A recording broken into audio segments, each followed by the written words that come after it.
If you do put a question in the chat, make it short, make it to the point, maybe without a long preamble, so that we're able to see it, we're able to answer it in a way which is keeps the flow of the conversation going.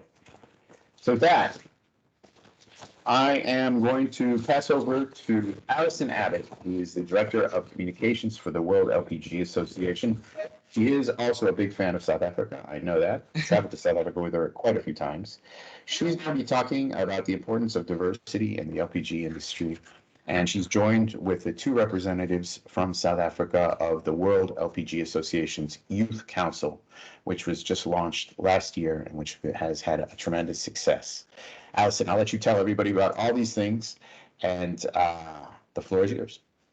Thank you. Thank you. I hope everybody can hear me. Good morning, everybody. Good afternoon.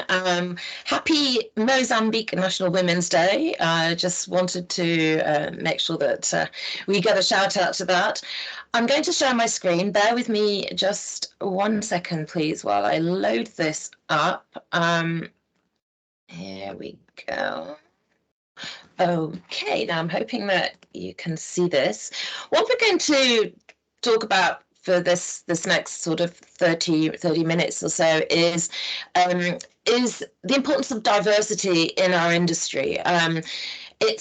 It's a major issue, as Michael said. I'm the communications director for the WLPGA. I also lead our diversity efforts, which I'll go through later. I'm also thrilled that I'm joined today by two members of our youth council, Taryn and Felix, who are from Oryx Energies in South Africa. Now, what we're going to talk about is WLPGA's our commitment to diversity, because this was not something that we would have actually even sort of talked about even 3-4 years ago, not to the level and importance that we do now. And then Women in LPG, the Women in LPG Network, and our Youth Council. So our commitment to diversity, it's been brought into the current strategic 3-year plan, which shows that we take it very seriously, and it's a key goal under our action plan. It falls under the business improvement part of the WLPGA's activity, and we commit to gender diversity and we commit to engaging youth in our industry. Let's have a look at the Women in LPG Global Network, which now has been active for quite some time. And I want to show you how it's changed, because if you look at the people speaking on our panel today, and let's have a throwback photo. I think that photos speak louder than words, and this is what it used to look like. This is 2015, the year that we launched Women in LPG, and I think this was a typical panel at that time. This was an autogas summit that we did in South Korea, and I think that you can see there that there's something missing. But what we need to do is make sure that we're providing dream jobs. Now, 55% of graduates entering the workforce are women. So we're not a minority, but only 10% are at executive level. And women are twice as likely to drop out mid-career. We work a lot with NGOs, and they have often a really sort of interesting aspect on this. And this lady, Sheila Operacha from Energia, based in the Netherlands, she said, most LPG consumers are women. Many women make and manage the purchasing decision, and it's largely women who use the products, particularly in the developing world. Yet, within the industry itself, there are few women, not only at exec level, but at all levels. And what about, where we are in terms of the business case? Oil and gas as a whole has one of the lowest shares of women among major industries. If you look at health and social work, education, much higher percentage. When you get down to oil and gas, it's only 22%. So in 2015, we saw an opportunity for the industry as a whole to address this issue of attracting, retaining, and developing women and young talent in our industry. And as the World Association, we are really uniquely positioned to develop and implement this network. So the change has been driven by our network. We recommend actions and activities as part of our strategic planning process. When we set up Women in LPG, what we did was we looked at other networks. We looked at other oil and gas networks, and we found that, and energy networks, and we found that actually the LPG industry was one of the few that did not have a dedicated network for women. So we worked very closely with the nuclear industry. I think they have quite a lot of synergies with us in the challenges that they face. And their network for women, Women in Nuclear, has been going for over 20 years. It's got 25,000 members and 40 national chapters. So we worked quite closely with them to actually embrace some of the good practices that they did, and that saved us a lot of time. And they were very generous in sharing their the way that they work. What we do, we run Women in LPG as a business. It's an important business. It's not just nice to have. We launch an action plan at the beginning of every year, and this outlines our milestones, our governance, and the specific business goals for each year. And that's freely available on the WLPGA website.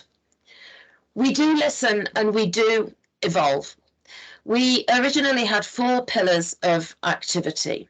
Number 1, support and retain women in our industry. We don't want women to drop out of the industry because they become disenchanted with the work that we're doing. Promotion and advocacy, that's making sure that, for example, everyone on this call, particularly the women on this call, we want you to join this network. And it's important that you know about it. And it's important that you go back to your companies and actually tell them about it, that this exists. Thirdly, we want to educate and attract. This is something that's done more in country, and South Africa is very good at doing this.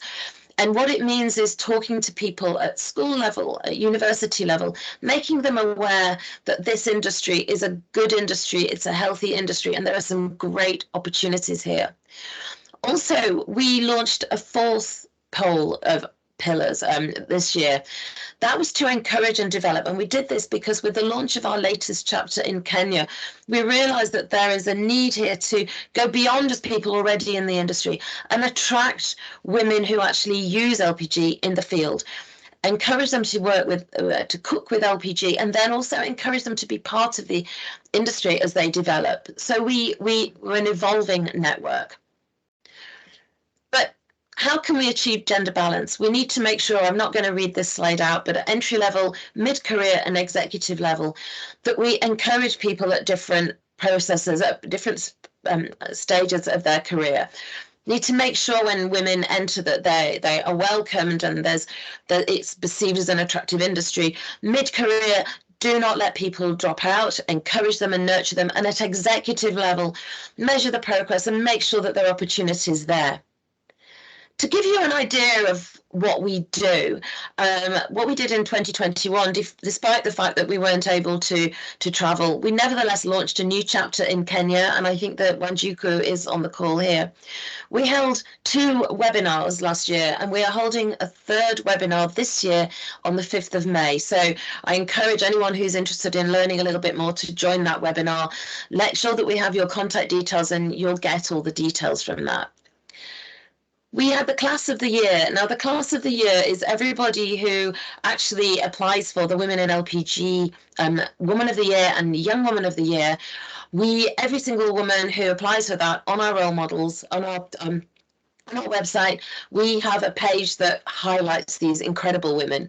We also have role model profiles, and these are women who are real sort of the people that you want to read about.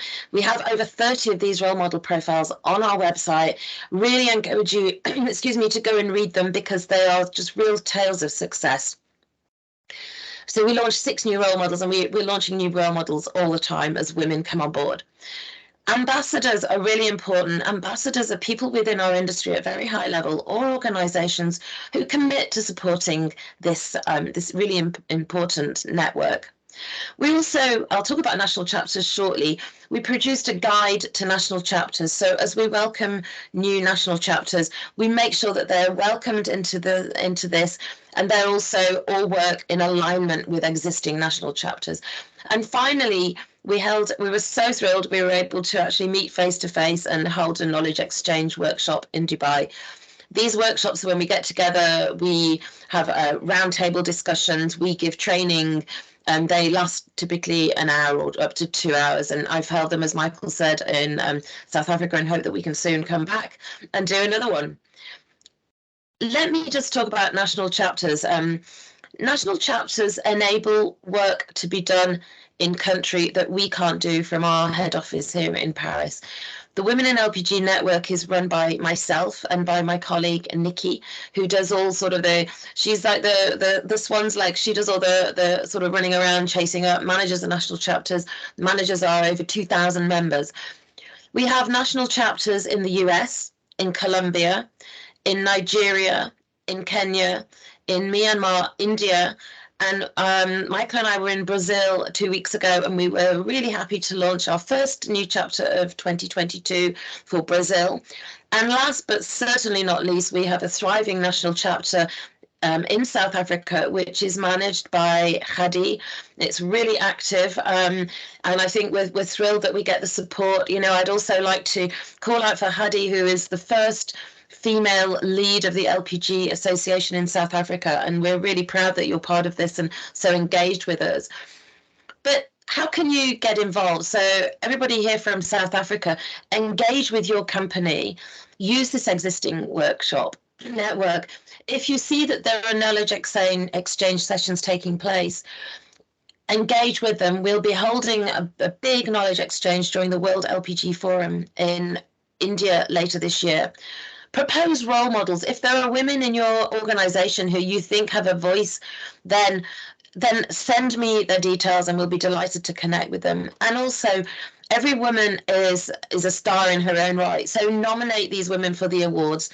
The Young Woman and Woman of the Year awards will be launched later this year at the end of May. And so you'll hear all about that later. That's all I wanted to say about women in LPG, and I'd like to talk a little bit about the Youth Council now, because the Youth Council is different to Women in LPG in that it's a closed network that really focus on working on specific issues, and you're going to hear about those. Now, the Youth Council comprises representatives from each of the WLPGA Industry Council members. So the Industry Council is kind of the governing body of the WLPGA. There is part of their benefit of being an Industry Council member that they nominate a young man and a young woman to the Youth Council under the age of 35. This was only validated at a meeting in February last year. It was launched in May. It's not even a year old yet, but they have monthly meetings. They have a very lively community WhatsApp group, and you'll hear a bit about the 4 areas of focus. The Youth Council is led by 2 chairs, the co-chairs, Mike Ferrari from Suburban Propane and Rita El Kuchen from Africa Gas in Morocco. And they kind of guide, and they do a fantastic job. And it's also guided by a steering committee comprising representatives from the following companies, which I won't list, but you can see their logos here. What I'd like to do now is hand over to Taryn. And Taryn, I'll drive the slides. Just please say next slide when you're ready. And Taryn and Felix, I hope Felix was able to join us, are going to go through the areas of focus that we have in the Youth Council. Taryn, over to you. Thank you so much, Alison. So there are 4 main areas of focus that the Youth Council is working on. I will be just giving you a brief overview of 2 of the focuses, and I'll hand over to Felix. So I will just give you a brief overview of what team recruitment is working on. Alison, if you could just go to the next slide, please.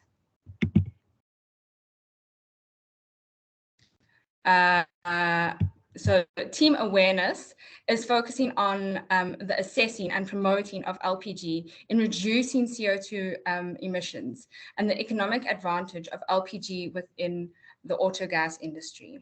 They will also be evaluating the different perspectives of the LPG within the geographical areas.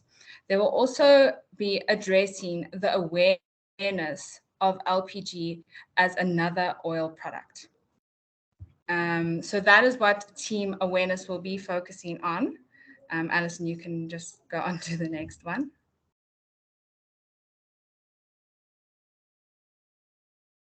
I beg your pardon because I know that I don't have. I haven't got the latest slide, so we'll just if you can just I know that you have a copy of that, so I beg your pardon, but we'll just. I know you did a slide for each one, so I'll let you just share that next slide, and I'll let you speak.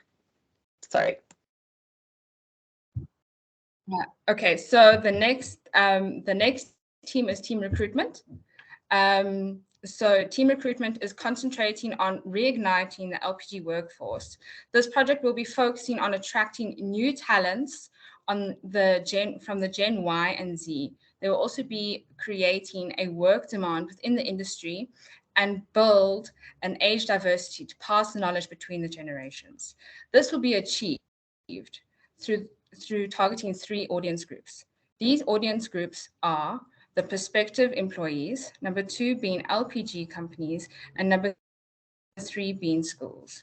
Reigniting these workforces will positively impact the industry, improve the talent shortage, and innovate our industry to reach new heights. That's all from me. I'm going to pass over to Felix, who will give you a little bit of an overview on the other 2 teams.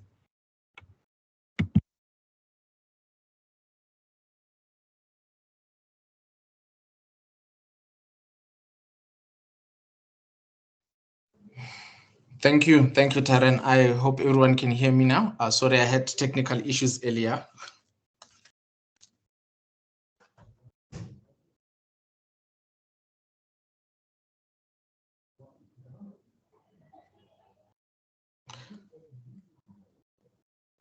On my side, I'll be covering team safety and sustainability. For team safety, our focus is to bring awareness to the safety aspect of LPG and the importance of safe handling. The second point will be provide safety information to end users that is easily accessible and understood to reduce the avoidance of accidents. The second point that I will be covering is sustainability. Sustainability will be focused on reviewing the state of LPG, both as an energy solution and how it should be seen as a green fuel.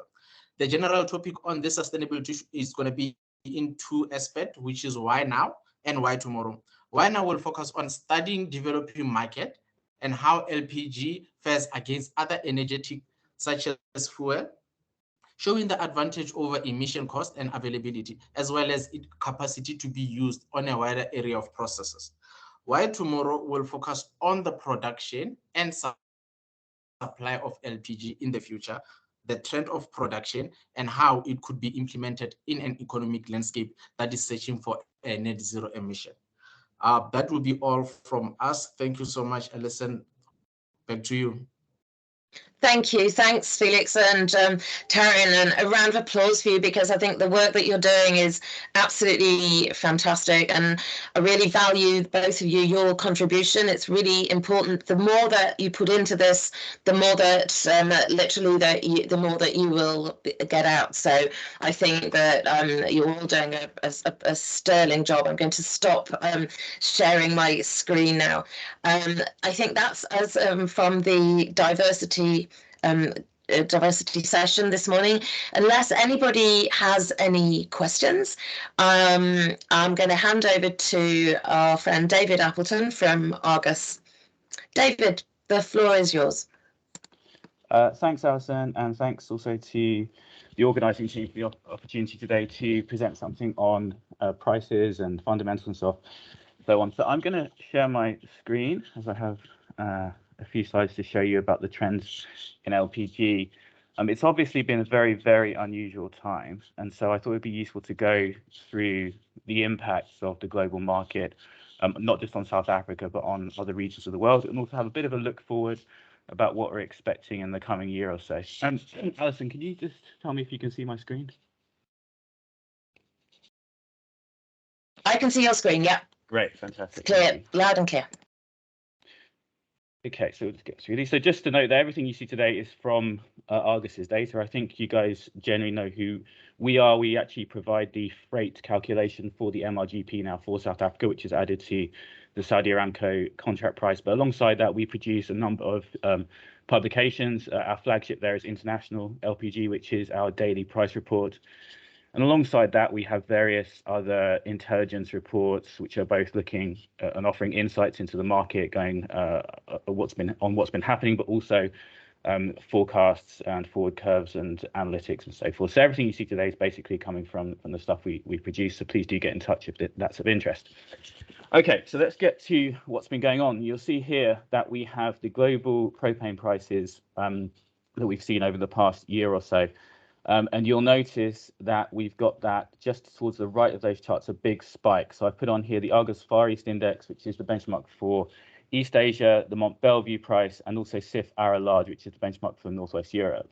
And you can see that in this period, in the last few weeks, we've seen, I think it's 14-year highs and prices of over $1,000 per ton. And obviously that is all connected to what you see on the right, which is the same data put next to ICE Brent. So you can see how that because we've had this geopolitical uncertainty, we've had embargoes from some countries of Russian products, and we have an environment where there's a lot of risk, prices, of course, go up. So that's really been the key factor that has driven the market over the past month or so. But what's interesting is that while the LPG prices have been very high, that squeeze is not really in LPG itself. So if I put the Argus Far East Index next to the equivalent naphtha price, and we look at naphtha normally because it's a competing petrochemical feedstock, what you can see is that naphtha in red is actually been higher over the past few weeks. And on the right here, again, just to focus on this very last bit of the chart, the last few weeks, that means that propane is, and indeed butane, have been discounts to naphtha rather than premiums, which is where we're seeing the bars above zero. So that indicates that although we are in a high price environment, the demand for LPG is not particularly high right now. And of course, that is a function of the fact that prices are very high, because when you have high prices, you will have some demand destruction in various markets.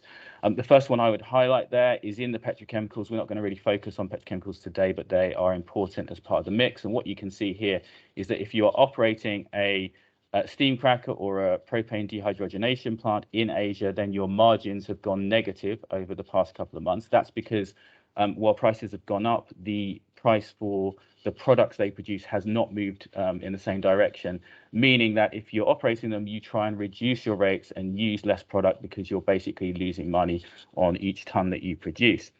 Alongside that, of course, and much more relevant to, I guess, the South African market is the cooking demand and demand in the energy sector. I'm just raising one country here, which is the second biggest importer in the world, which is India. Again, we've seen over the past couple of months that when we have high prices, that does tend to result in lower demand because the price has to go up within India and within other countries around Asia. Then, of course, also what we see in a country which has a subsidy system is that the government will try to reduce the burden. So the state oil companies will try and draw down their inventories as much as possible during a high price period and hopefully wait for lower prices going forward. And then just anecdotally, I've been talking to companies across Africa and other regions over the past few weeks, and we do definitely see a lot of people who are trying to reduce their consumption of products just because the prices are high. So all of that results in lower demand. Where things have been a bit different is in Europe, which has been very, very interesting and much more directly affected by both the high prices in natural gas and then also the Russia-Ukraine war. What you see here is a really unusual chart. We have the price of natural gas TTF, which is effectively the natural gas benchmark for Europe. And then you have the equivalent propane price for rail tank cars, also in Northwest Europe. And you can see how, if we go back across time, generally speaking, natural gas is cheaper than propane. That's normal. It's much more inherently available. It just prices at a lower level. But over the past few months, we've seen that because of the squeeze on natural gas stocks, And then now, because of course we have a war where one of the participants is a natural gas producer, a major natural gas producer, that spread has switched that natural gas is actually now more expensive. So what that means is that your availability for LPG especially from refineries in Europe has been really wiped out, because the refineries will, instead of bringing in natural gas to burn their furnaces, will use propane instead. And therefore not buy the natural gas, but then not allow that propane to go onto the open market, which in turn has been pushing prices up. So this has been a particular problem in the local European market over the past few months. In terms of, just so we're clear on what the position of Russia is in LPG, so Russian exports have been lower over the past couple of years, the main reason being that they had built up more petrochemical demand within the country. And what you can see in the chart here on the bottom is that basically Russian exports effectively go into Europe, and especially into Eastern Europe, and then actually especially into Poland. So it's Poland which is most effective and also most affected, and that is also one of the reasons we're seeing the LPG from Northwest Europe being pulled over into Eastern Europe because of reduced availability. And to be completely clear, Russian LPG is not embargoed into Europe. You can still buy Russian LPG legally, but we have seen some market players choosing to voluntarily sanction themselves and stay out of that market, which of course means they have to then source from elsewhere, which causes those prices to go higher. The Asian market, which is obviously the biggest importer for all intents and purposes, did not rely at all on LPG. And then just to place Russian exports in the context of the world, you can see here that the US is somewhere between 50 and 60 million tons, Middle East is 30 to 40, and Russia is about 4. So what it does mean is that if there were to be an embargo and you take out Russian LPG from the global market completely, it would make a difference, but it would be basically a small difference. And that would probably be counterbalanced by further demand destruction, because if we have an embargo, of course, on Russian oil and gas, then there are all kinds of first, second, third order consequences around the wider macroeconomic situation and so forth, which will probably result in less demand from some sectors, particularly the petrochemicals. So it would probably balance out if that were to happen. One thing that, lastly on this, has meant is that the arbitrage from the US to Europe has widened, and this is actually a little bit unusually. Normally we see much stronger value for moving US LPG into Asia, because this is the premium market where most of the demand is. But because of all these dynamics that we were just discussing, Europe has over the past couple of months been the better location. So those tons are coming in to the region to help balance the market, and that will continue to happen over the coming months that we expect. Moving closer to home, obviously South Africa, with since July of 2020, unless I'm mistaken, now has a international market-based price, which is on the Saudi Aramco plus the Argus, or a calculation connected to the Argus Middle East to South Africa freight. And indeed, obviously, I am not on the market, and I think of the 100 or so participants on this call, you guys are on the market, so you'll know much better than me. But with prices above $1,000 per ton on the delivered price to Richards Bay, that of course is not a great situation for your customers. But ultimately, this is something that is really outside of the control of anyone in the current environment. We are asked about levers that are possible to be applied for easing prices. And this is a very difficult one, because ultimately price risk is inherent to commodities markets. Generally speaking, I think the adage is that the cure for high prices is high prices ultimately, because you'll see that markets respond with less demand and so forth and brings them down. We have seen in a few countries, and not just in LPG, but also natural gas, the reduction of things like VAT or other taxes, which can ease the burden on the consumer. But we have also seen in some other countries that governments have seen that kind of short-term solution isn't really going to help in the long term, because ultimately you then end up reducing the government coffers, and you have to find the money from somewhere else anyway. But this has really been the impact. One thing to note on the South Africa is where the product comes from, and this is quite interesting when we look through the shipping data. So you can see that we have this MRGP, which is based on Middle East origin, But in fact, pretty much no Middle East LPG is coming into South Africa at this point. It's all coming from the West, because generally speaking, if you are delivering into the country, then it is going to make more sense to do so.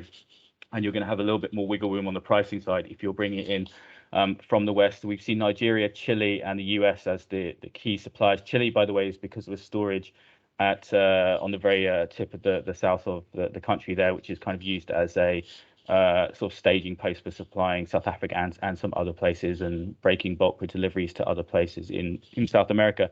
So that's really been interesting factor into the market now. And you can see how over the past few years that there's been a bit of more of a concentration of where the product comes from. So if you look going back to say 2017, you can see it's coming from all over the place, with this other of being quite big. And then gradually we've seen it become much more stable. This is generally a good sign, because it means that there's less scrambling for product, there's a more consistent flow from the same locations. And the other thing to note alongside that is that we saw in 2021 a significant uptick in the imports there. This is in cubic meters, which basically is about twice what it is in tons. So something like 400,000 tons here. Now, I'm aware that a lot of this has to do with some issues at the refinery gate in terms of getting product.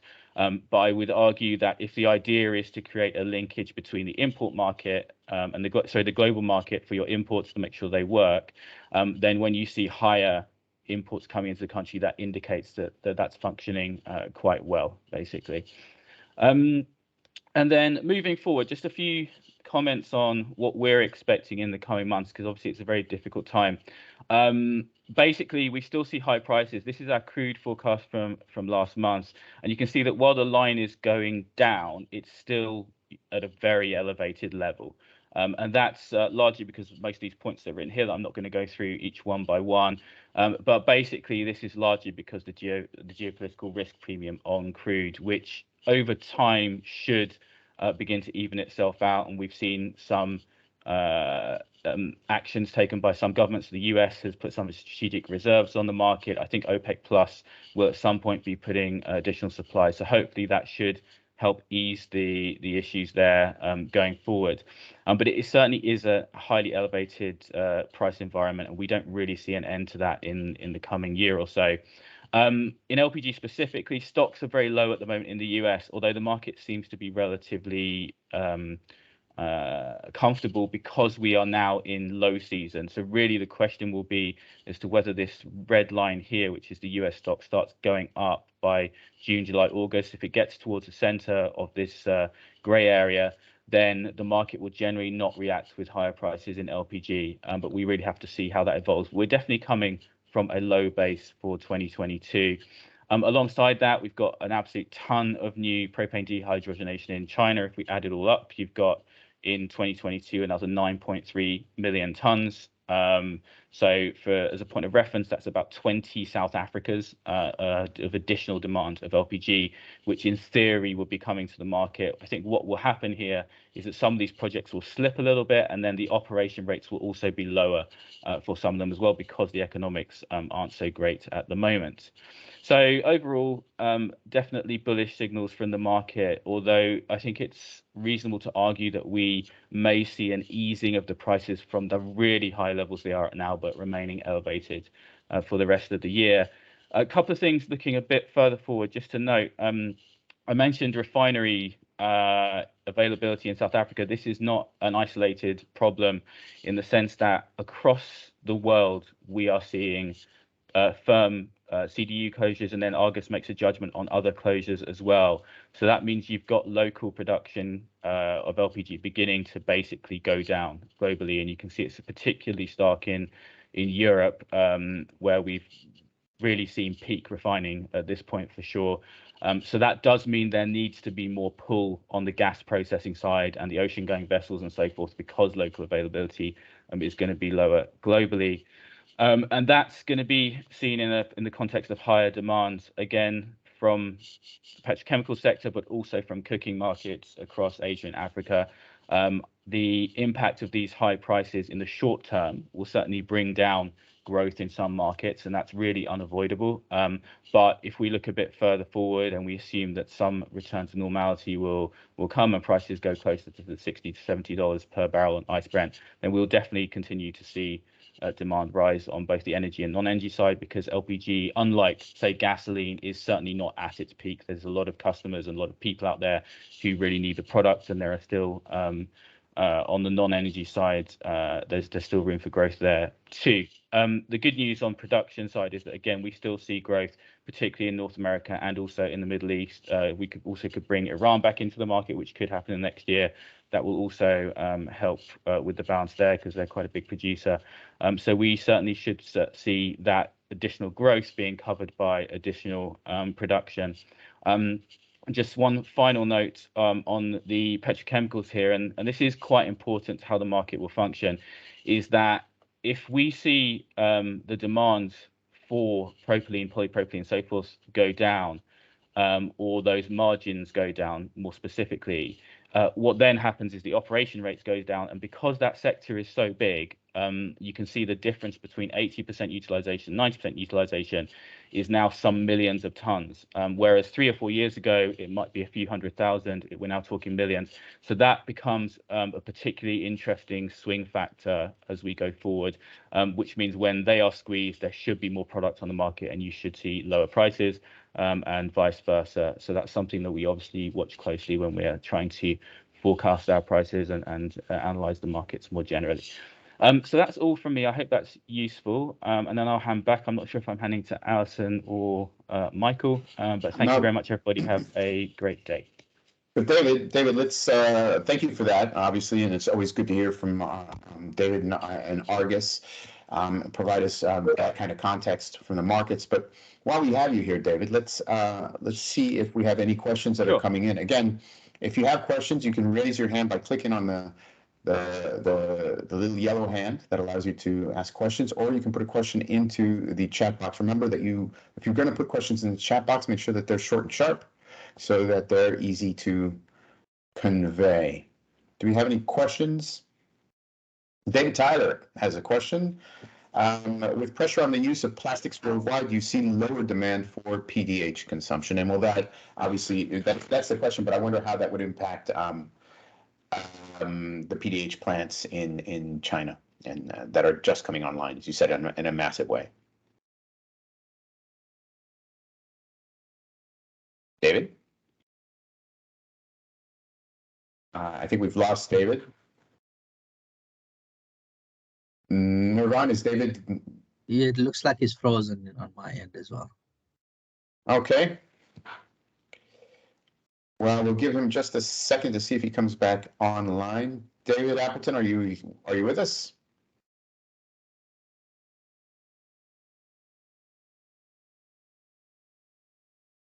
No, he's leaving. He's probably going to rejoin. Yeah. See, this is the virtual equivalent of a speaker finishing his presentation and running out of the room. So I think we'll give him just a second to see if he comes back in. We can ask some questions. If anyone else has any questions, again, you're welcome to raise your hand or put them into the chat box. If not, we'll be moving on to the next section of the discussion. And maybe have David, he's coming back. Okay, I just received a notification that David Appleton will be rejoining us shortly.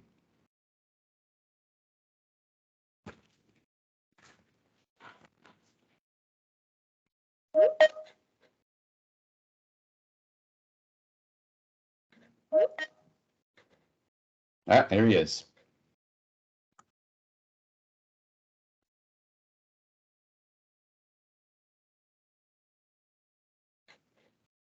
David. Hi, so apologies, everybody. That is the joys of hotel Wi-Fi. Sometimes it does that. So thank you. That happens. Okay, so I did hear the question though, which I believe was around correct if I'm wrong, Michael, the impact of the move away from plastics, basically. Yeah. So this is certainly something that I think we'll see in Europe, especially, and then things like single-use plastics. We're also seeing a drop in demand in globally and including Asia. Actually, it's quite marked as I living in Singapore, how that's changed even over the past 5 years I've been there.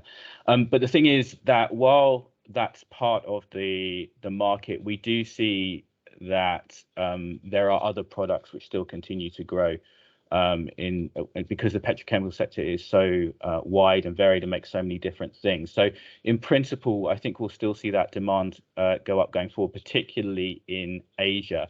I think what will happen in Europe, which is less important to the global LPG balance, is that there will be a move to bioplastics, which of course creates another challenge in terms of biofeedstocks, one of which is propane.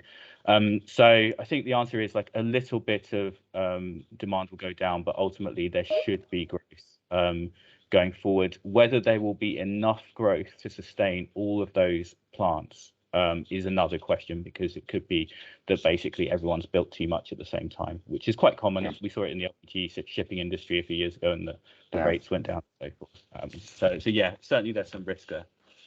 Let me ask you about the industry is making huge investments into bio and renewable LPG, as you know, and it's primarily happening in European and maybe parts of North American markets.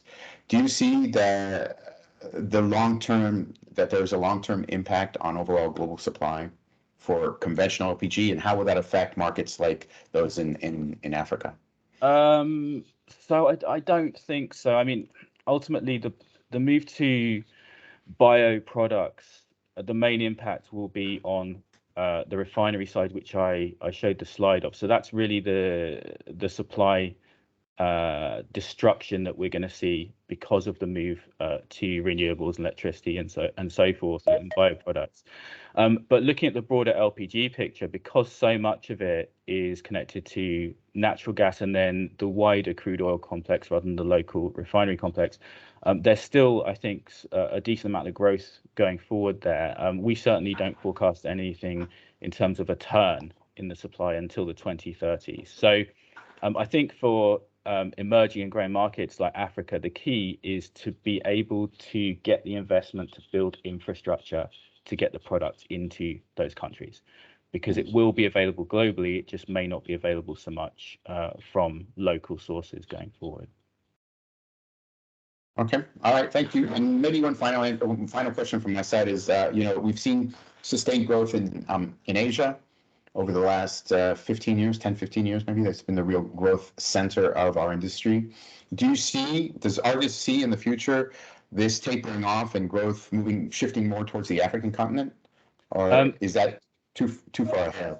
No, we certainly see growth in Africa. And in fact, we have seen growth in Africa over the past 10 years. It's just coming from a much lower base. And so I think it kind of gets a little bit ignored among the big stories from places like India, Indonesia, Bangladesh, and so forth. So we certainly project growth as those economies continue to also grow, and we are seeing investments in both the downstream sector and in filling plants and so forth, and also import facilities and the like. I think the question comes down more to the kind of approach that these markets will go for. Obviously, Asia has been based highly on subsidies because that's very much the culture that has worked for them.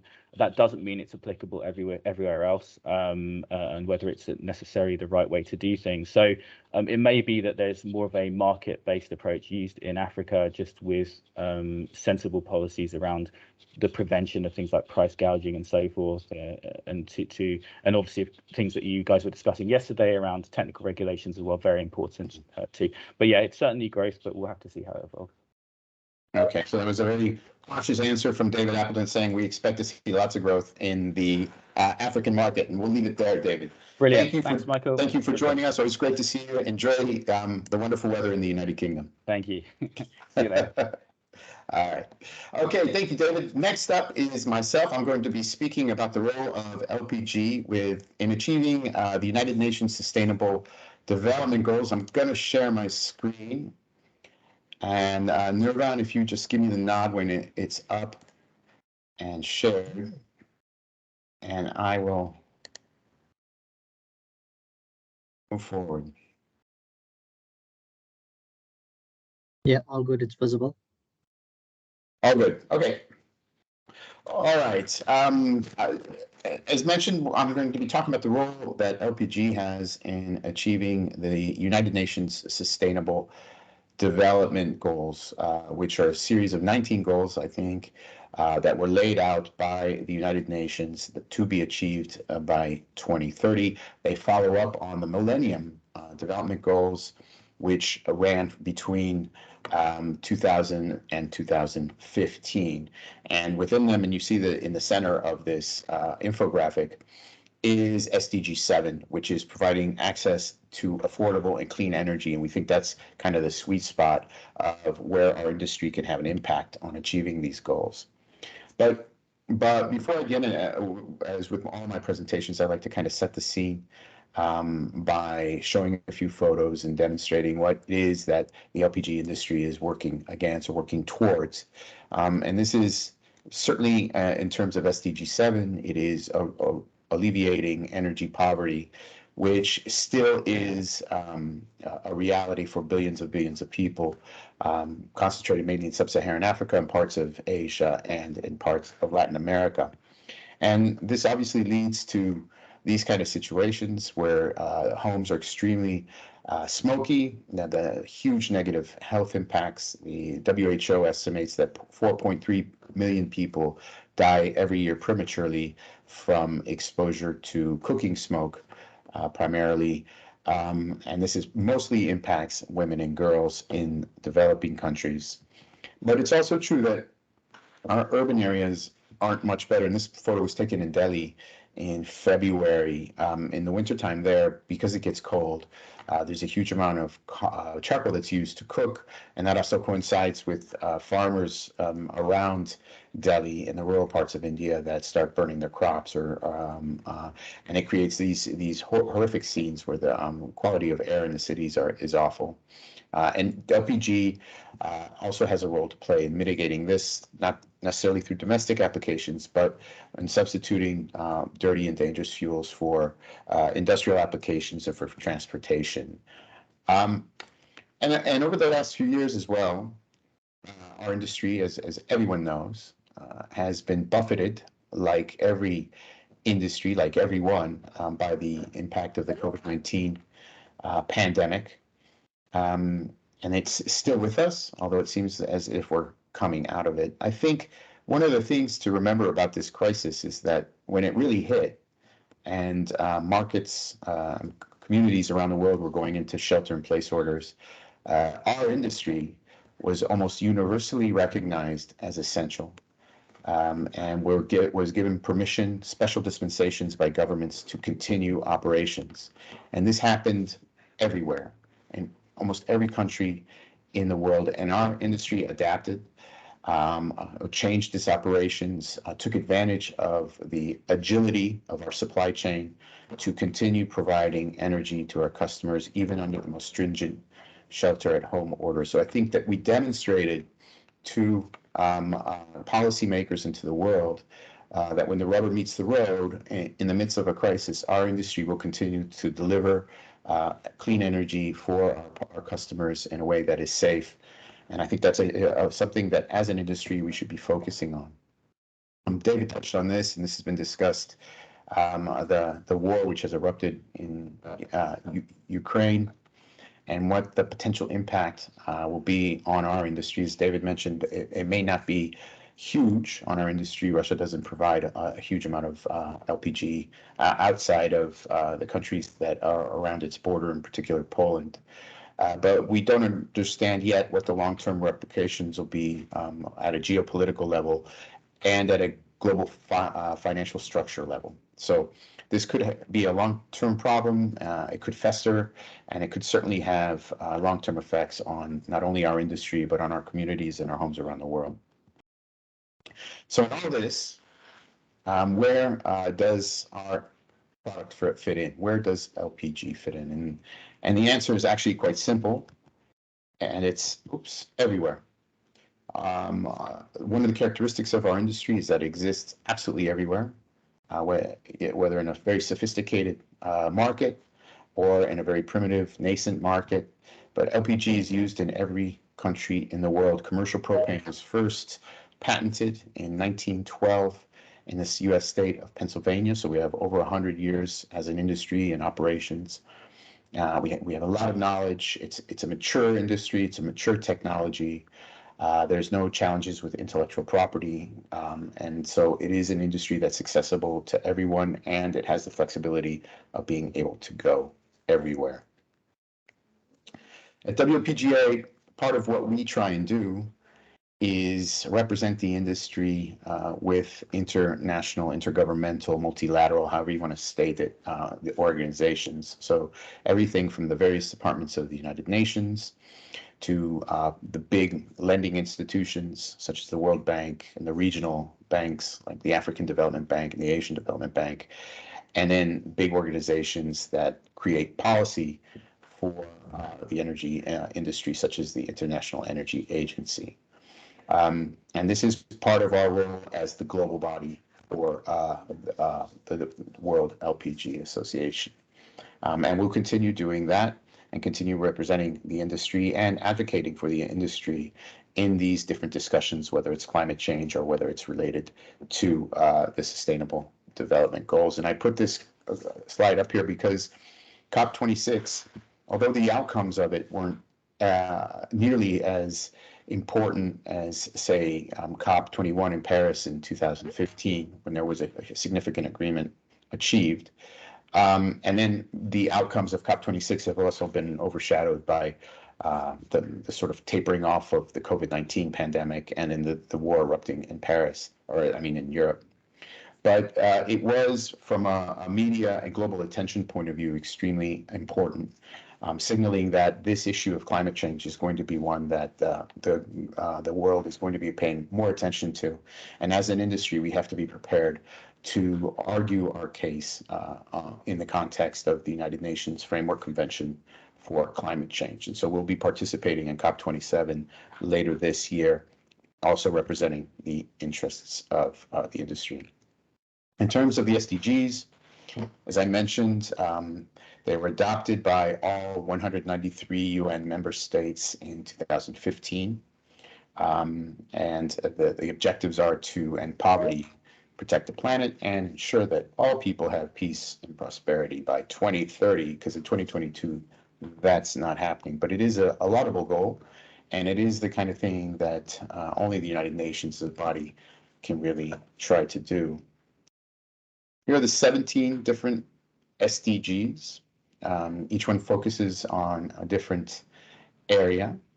And you can see it goes all the way from SDG 1, zero poverty, to SDG 8, decent working conditions. I already mentioned SDG 7, and all the way through to some of the more esoteric ones like SDG 17, SDG 16 on peace, justice, and strong institutions, where we feel that our industry can contribute and does contribute significantly are in these 7 SDGs. And I mentioned, obviously, SDG 7 is the most obvious one. It's where LPG has an immediate impact.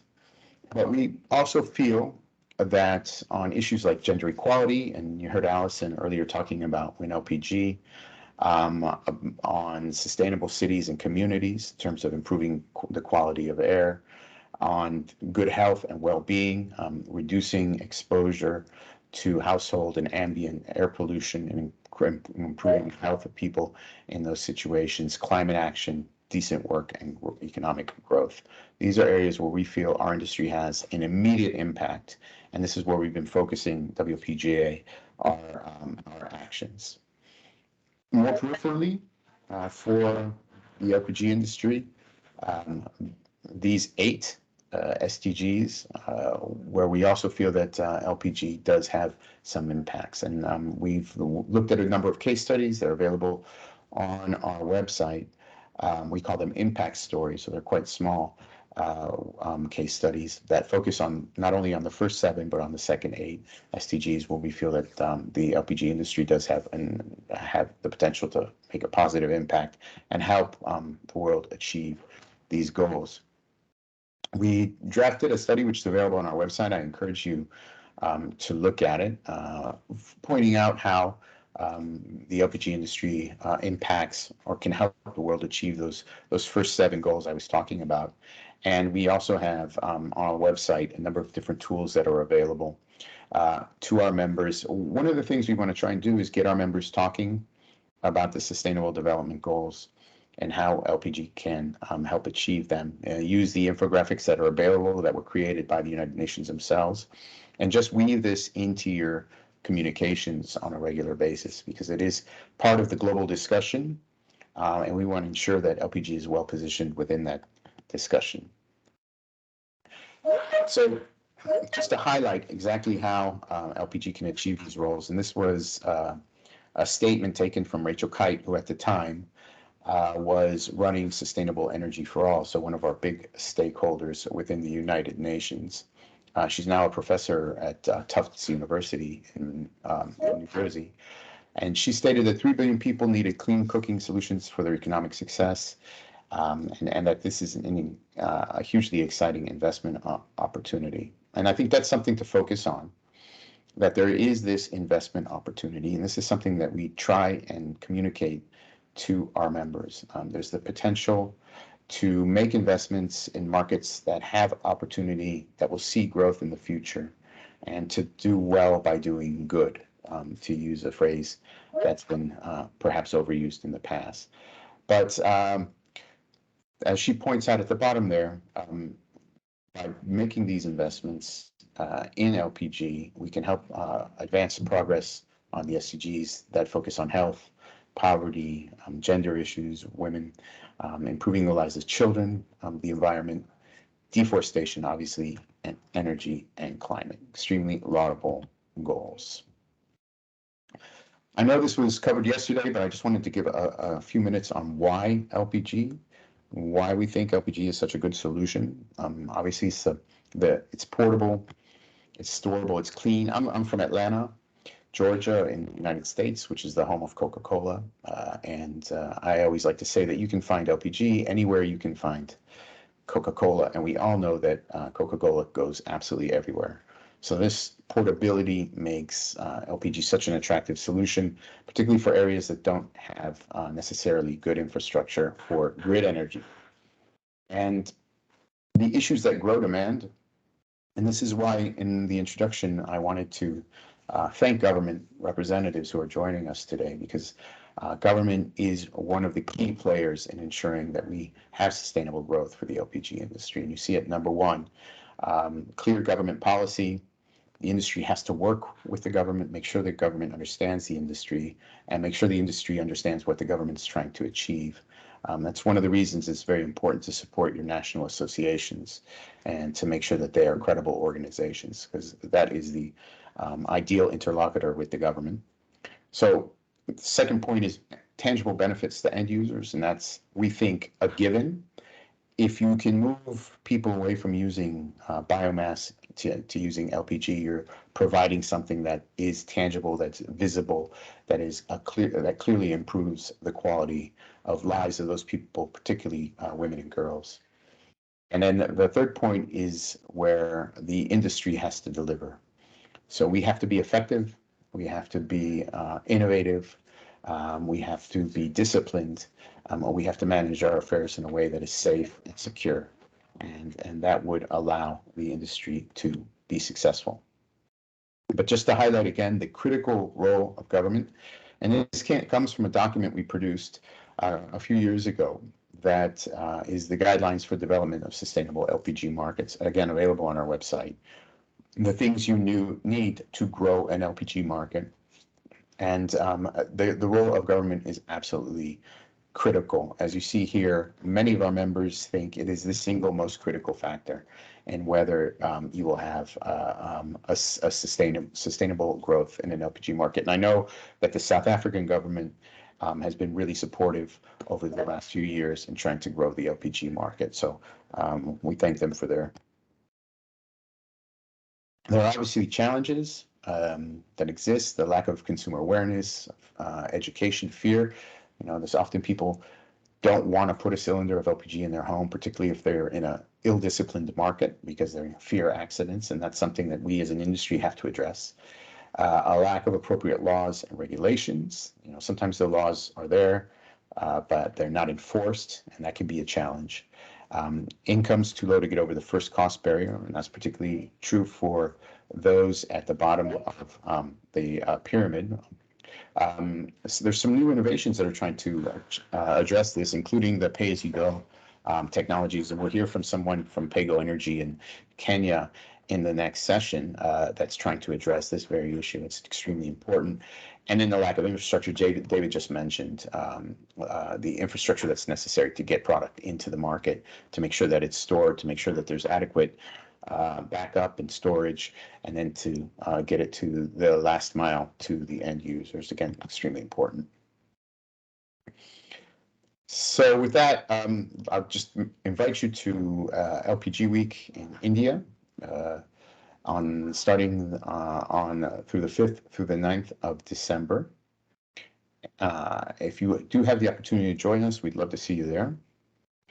And with that, I'll close this section. We're going to move into a round table, but I would just like to see if there are any questions that have come up again. We do want to keep this interactive. If you have questions, let me know, raise your hands. I'd say just shout out, but that could get messy. Stop sharing.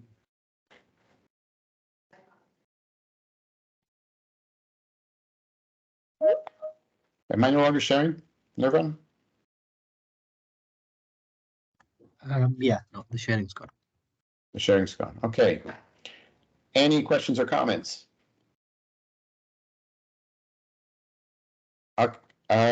We do have a question from Ronnie Kunutu. Ronnie asks, do we have any planned safety awareness campaigns to reach out communities in informal settlements and rural areas where LPG is beginning to show growth? I think that might actually be a question for a representative from LPG South Africa. Heidi, if you're on, do you have any campaigns planned? Yes, Michael, we do have campaigns planned that are coming out hopefully before the end of in the beginning of May. But at the same time, we want to invite communities to partner with us. They call us, invite us to their small gatherings or big gatherings where we can actually do demonstrations for the communities. Now that the country has opened up and the disaster management has been taken away or lifted. So we do have the campaign coming through. Look out through our social media, but listen to the radios as well. But we also welcome your invitations into your communities to partner with you. Fantastic. That was an excellent answer. Thank you, Hadi. There's another question from Faisal Ibrahim Sis, who asks, what's the best model for governments to improve LPG use? The only model that the WLPGA endorses is the cylinder recirculation model. That is the only model that we endorse in terms of ensuring growth in a market. So the model where the marketers own the cylinders, the marketers give a cylinder for a deposit or however it's structured to an end user, and when that's done, the cylinder comes back to the marketer. The marketer sends it to a depot where the cylinder is revised, checked, refilled, and then sent back out. That is the only model that we endorse as an organization, and it's been the only model that's been proven to show long-term growth in a safe way. So if that was your question, Faisal, I hope that answers it. We have one more question from Ali GM Tech. So I guess I got his nickname, but what is our plan to engage with government, law enforcement, and media to be involved in the LPG business and education for public awareness? Well, if you're asking for the South African market, I would again defer to Hadi. The World LPG Association supports national associations like LPG South Africa around the world, but we don't necessarily engage directly with governments or law enforcement or media, national governments, law enforcement or media, unless we're invited to do so by our members in country or by our national associations. Heidi, did you have anything to add to this? I think the way you put it, Michael, is it's how we also operate as well. We do try to engage and partner with our government in many of the discussions around the improvement of LPG market, improvement of LPG use, and yeah. So I think that's the best way that I can I can answer that. I'm not sure Yeah. what is the best model. We try all angles Yeah. to make sure that we succeed. And let me just reiterate what I've said a few times. It's so important that we engage with government, our industry, and it's important that it be done through your national associations. Make sure that you support them, make sure that they're credible, hold their feet to the fire. Not too much, but just make sure that they're operating in a professional way and they're representing your industry in a professional way. It's absolutely important. We have on our website as well guidelines for setting up national associations. That's available for anyone. If you're interested or if you have more questions, please feel free to ask me.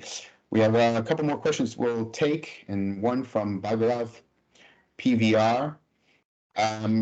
He states the rising global LPG prices have affected the purchasing capacity of below the poverty line households across many countries. That's absolutely true, and could lead to switching over to conventional fuel. I'm supposed you're using traditional fuels.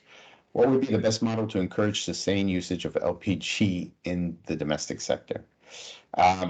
Yes, this is a huge issue, and we are seeing this all over the world. As Allison pointed out, we were in South America 2 weeks ago, and it's also a challenge in South American markets where people at the bottom of the pyramid that are really struggling are starting to drop off from using LPG and switching back to charcoal and other types of fuels. I think in South Africa, there's a big use of paraffin for cooking. One of the best things you can do is try and educate people on the benefits of switching to LPG. There's also things that have been, or types of techniques that have been pioneered in markets around the world of having smaller cylinders that are easier for people in the bottom of the pyramid to afford.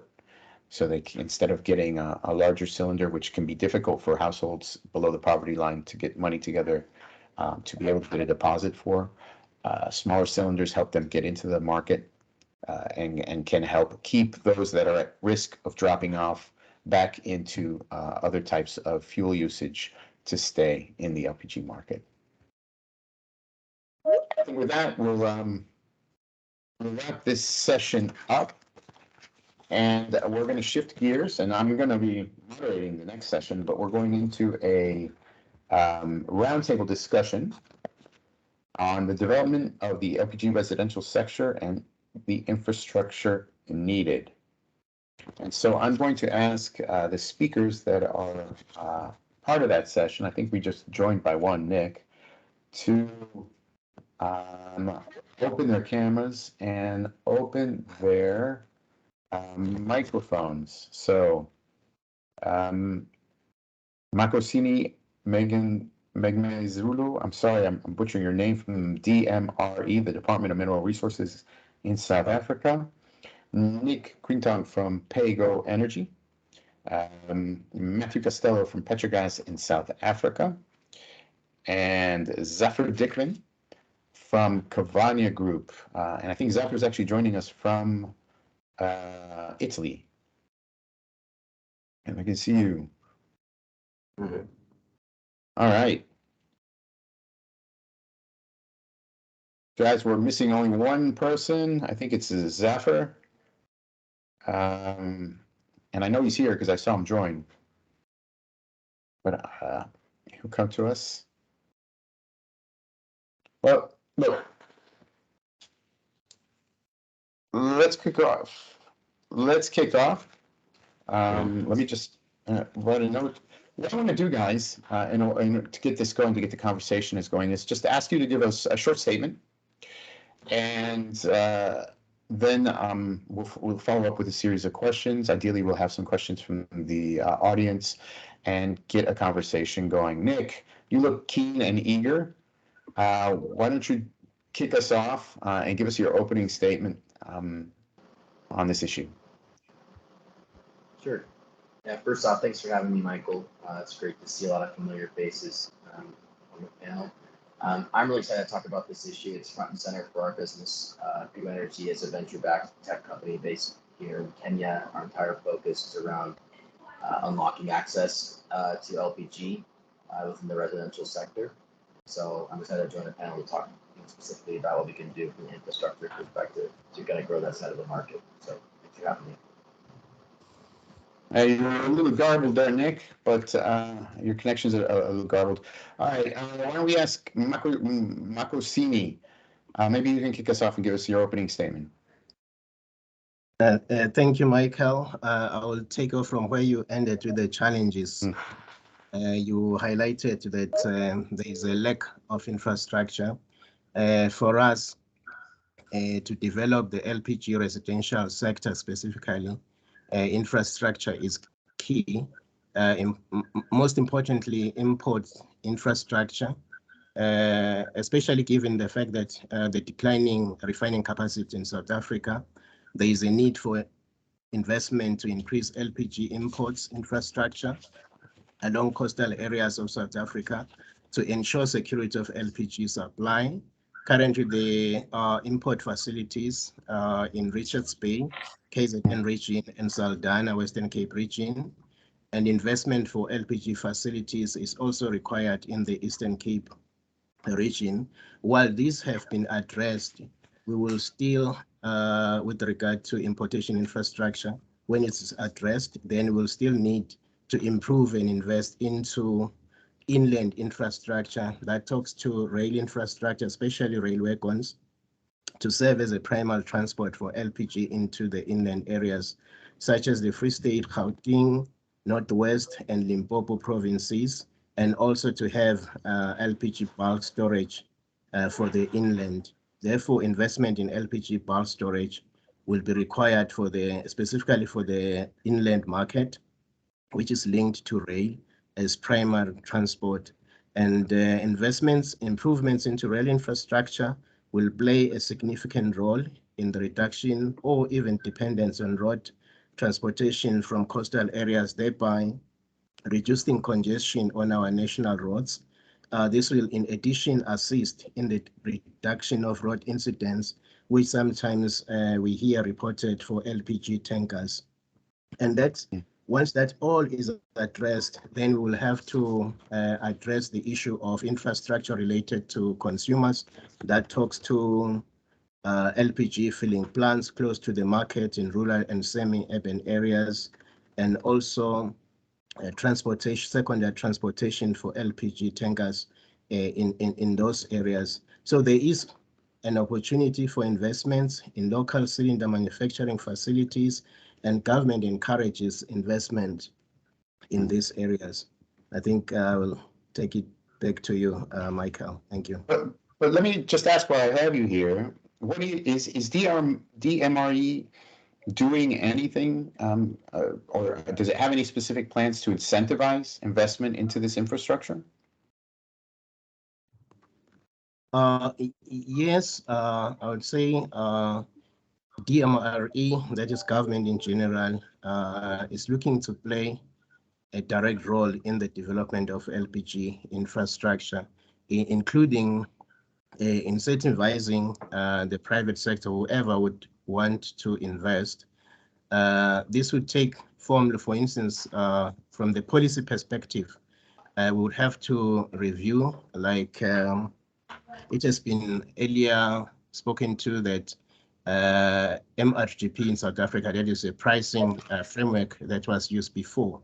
It was revised, mainly because importers of LPG could not fully recover their importation cost.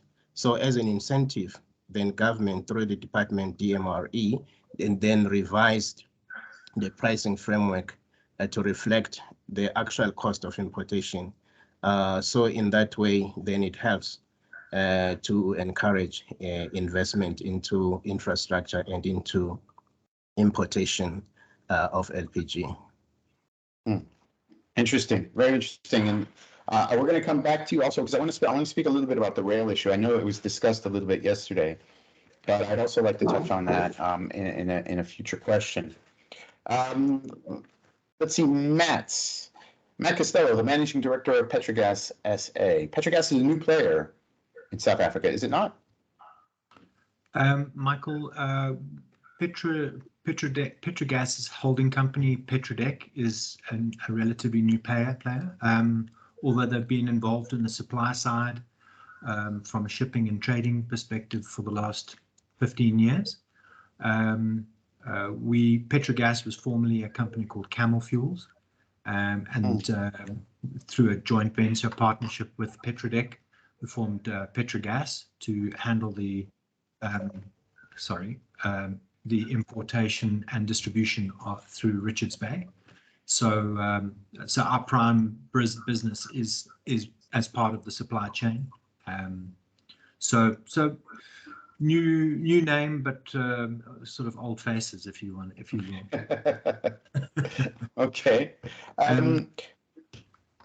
If you'd like to give your opening statement, I kind of interrupted you there.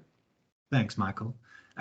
Yeah, so as I said, we play fairly far upstream from the domestic market, but certainly from where we sit, the domestic residential market is where the growth is coming from in the future. And it's definitely the area that can be the catalyst to really drive consumption in South and Southern Africa, bearing in mind that South Africa is a gateway to the SADC countries.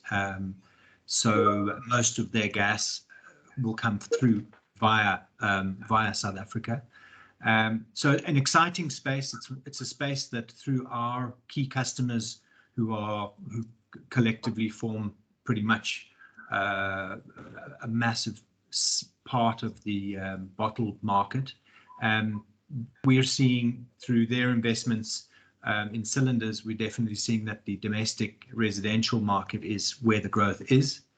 Certainly year on year, we're seeing that, and we're seeing obviously during the COVID times, the leisure market was non-existent. The industrial market was far down, and so that's flatlining, if not declining. But we are seeing growth in the market, so it's definitely coming from residential. I just build on the last two speakers' comments. Definitely, infrastructure is key. We currently, as a region, South Africa has only 2 refineries left running, and so we've gone from 9 supply points down to 5. So it's critical that we look at the further development of those in terms of imports and other supply points, and that also needs to be sort of matched with inland strategic storage. We can have as many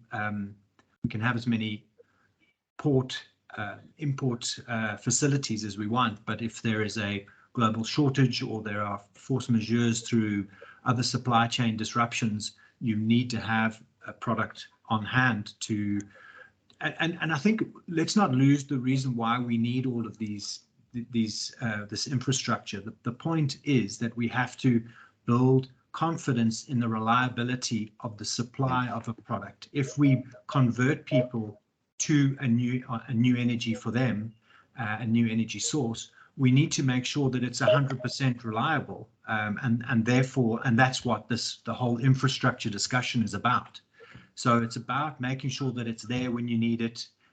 We can't do much about global pricing and the ups and downs of that, but we can ensure as an industry that we don't have any stock outages or shortages, which obviously we've seen it before in this country. Some 10 years ago, we had supply issues, refinery outages, and it undermined the confidence of the entire market, so that we went backwards actually.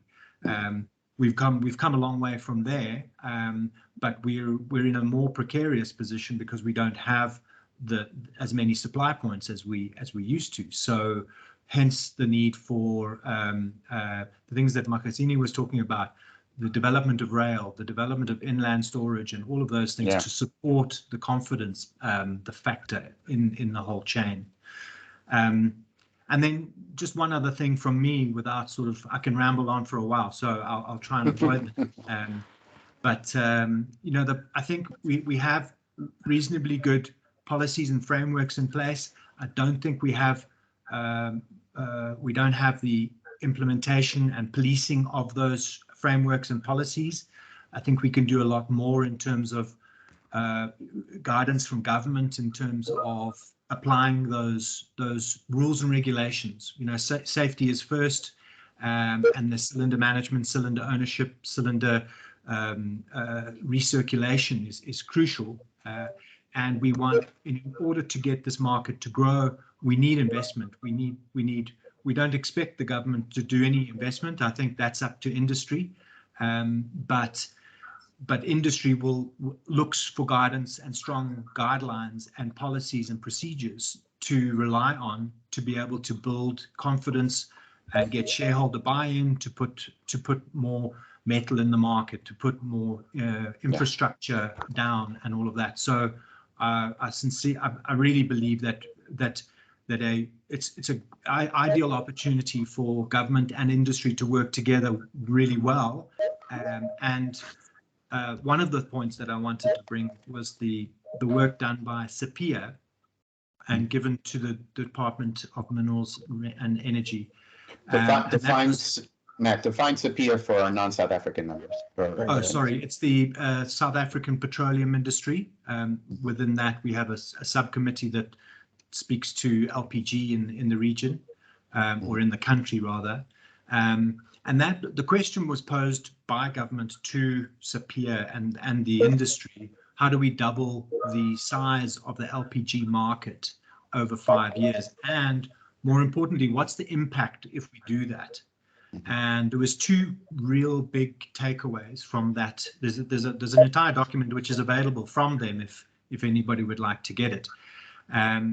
But the two major takeaways were, through the increased size of the LPG market and consumption, we could take away 2,000 megawatts of reliance on electric energy out of Eskom, which would obviously lessen the burden on them. And let's face it, it's a more efficient type of energy that we're talking about. So it's a saving on that side. The other side, which is probably, in my view, more important than that, is the potential to create up to 30,000 new jobs through the development and increase of the size of our industry. So really big key drivers. Please feel free to contact SAPIA if you'd like a copy of that report. And if we have any of our politician friends listening to that, they love the sound of 30,000 new jobs, don't they? Well, there you go. It's something we should be shouting from the rafters. Our next guest to join us, speaking of investment going into the industry, one of WPGA's longest standing members, Cavagna Group, based in Italy. They are LPG through and through. They've been in the industry for many, many years. They have recently made an investment in South Africa, and we're being joined by Zephyr Dickman. And I see you have a friend with you, Zephyr. Yeah, Godfrey Raju. Yeah, of course, Godfrey. Good morning. If I'm not mistaken, you're leading the South African business, Godfrey. That's correct, Michael. It's actually in the SADC region. So it's looking at local infrastructure and looking at how we support it. It's all about not the once-off wonder, but it's about ensuring the integrity of the assets, LPG assets, infrastructure over time. And this is where we play a part. Yeah, and Godfrey is with us today, actually in the last 2 weeks in Italy. So this is a good occasion that we participate together at the same time from Italy. Yes, you're joining us from Cavagna's headquarters, right near Lago Maggiore. Zephyr, did you want to just give an opening statement, and then I might shoot you a couple questions? Yeah. So development of the residential sector actually is also one of the important aspects we believe is the safety, as also mentioned a few minutes ago. So we want to touch base today of the safety of the applications, and especially safety of the cylinder application. As we know very well, we have in South Africa camping cylinders and the domestic cylinders in the market. And, with the SABS, the cylinders are controlled, valves and regulators are approved by SABS. But and in the application we have hose as well, and then we have the connections, and then we have the clamps. So to secure the system is actually like a gas train. So we should pay attention not only cylinder, valve, and the regulator. Also, we should underline the importance of the connections over the hose. Life of the hose, that is also quite important. Compatibility of the hose material to the LPG is also important. So today we would like to add these important points to the discussion, and also what we call small bulk tank business, that is called, if I'm not wrong, dumpy tanks, right, Godfrey? In South Africa. So this market is growing, and we worked together like 1 month ago, and we visited gas companies, cylinder and tank refurbishers, and we saw that investments also important for the dumpy tanks that are 450 liters.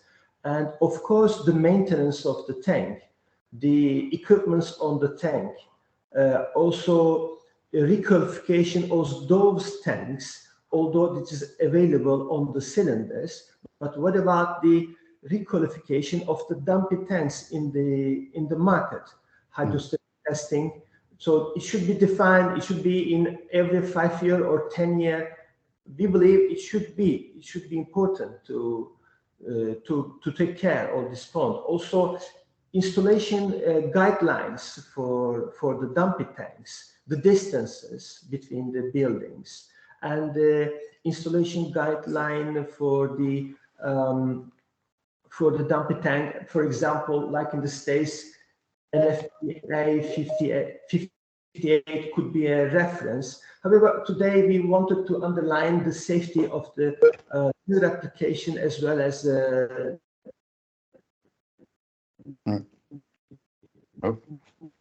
application, that is the dumpy. Okay. All right, okay, Zephyr, I think you're kind of, is everyone else, is he freezing for everybody? Yeah, you kind of froze a bit there at the end, Zephyr, but thank you for that opening statement. Godfrey, if I'm not mistaken, you've worked in the LPG industry for a while. This isn't your first rodeo with Cabana, right? Yeah, it's infectious. It's an enchanting industry, and I guess that's why we're on the line. So been in this LPG industry on and off for more than 20 years. I worked at BP. I worked at Oryx Energies. Worked at Afrox at the time. So wonderful to be at Cavania. We opened offices in the beginning of December last year, out of Johannesburg in Hyde Park, and just looking forward to providing a local service, coming back to safety, coming back to maintaining critical infrastructure, as opposed to the once-off wonder, the once-off sale. It's really about the aftermarket that we think we can add value. Fantastic. Okay. Thank you so much, guys. Look, we have a question that's come in, but first, Nick, I wanted to ask you, because in the earlier discussion that we had, there was questions about how to get to the bottom of the pyramid. And I think the PAYGO system, I mentioned it in the last presentation I gave, is these pay-as-you-go systems, which PAYGO Energy pioneered, is clearly one of these tools that can help open bottom of the pyramid markets. You guys have a lot of data now from the work that you've been doing in Kenya. Is the system working at helping get people who otherwise wouldn't use LPG into the LPG market? You're muted. I was about to say, I hope you can hear me better than my connection is improved. It's a bit better. Great. Yeah, thanks for the question. So what we found is that, yeah, at the household level, to really expand the market, especially in places where LPG is not prolific today, is that you have to be able to match customer behavior. Selling gas on a fractional basis is one key component of that. That's how folks are buying other fuels. Some of their panelists also noted having a secure supply and safety as being other kind of things that would unlock the market. But our system allows customers to purchase gas in small amounts on a prepaid basis. And we've actually seen some really great kind of uptake in the markets that we've been working in. So in Kenya, where I'm actually based today, we're seeing about 4 kgs per month as on average from households. And I think that's exciting because it's a part of the market that isn't cooking with LPG today. So it's not maybe some of the numbers that we're seeing at maybe a little bit more upmarket, but we're still seeing a lot of great consumption. What's also really important is we're seeing really great customer retention. So over 90% of households stay on. So once they have secure supply, they can purchase gas in amounts that kind of fit their daily budget. They're generally pretty good customers. And you also have better chance of keeping your assets as well. So the cylinder in the household, we're actually able to track that, watch their consumption, and then do just-in-time delivery. That kind of closes the loop between the depot and the household to make sure that cylinder comes back, which touches on some of the kind of safety and regulatory points that I think Matt was mentioning that would unlock investment if it had better control over the cylinders and stop things like illegal refilling. So we're seeing not just the benefit of the uptake from the lower income segments or base of the pyramid, we're also seeing a more efficient supply chain and potential for more investment. Oh, that's excellent. That's excellent. Can I ask and maybe Matt or Makushi or anyone can answer, but are there pay-as-you-go systems being trialed in South Africa or anywhere in the Southern African region that you know of? Anyone? Sorry, Michael, I missed the question, the first part.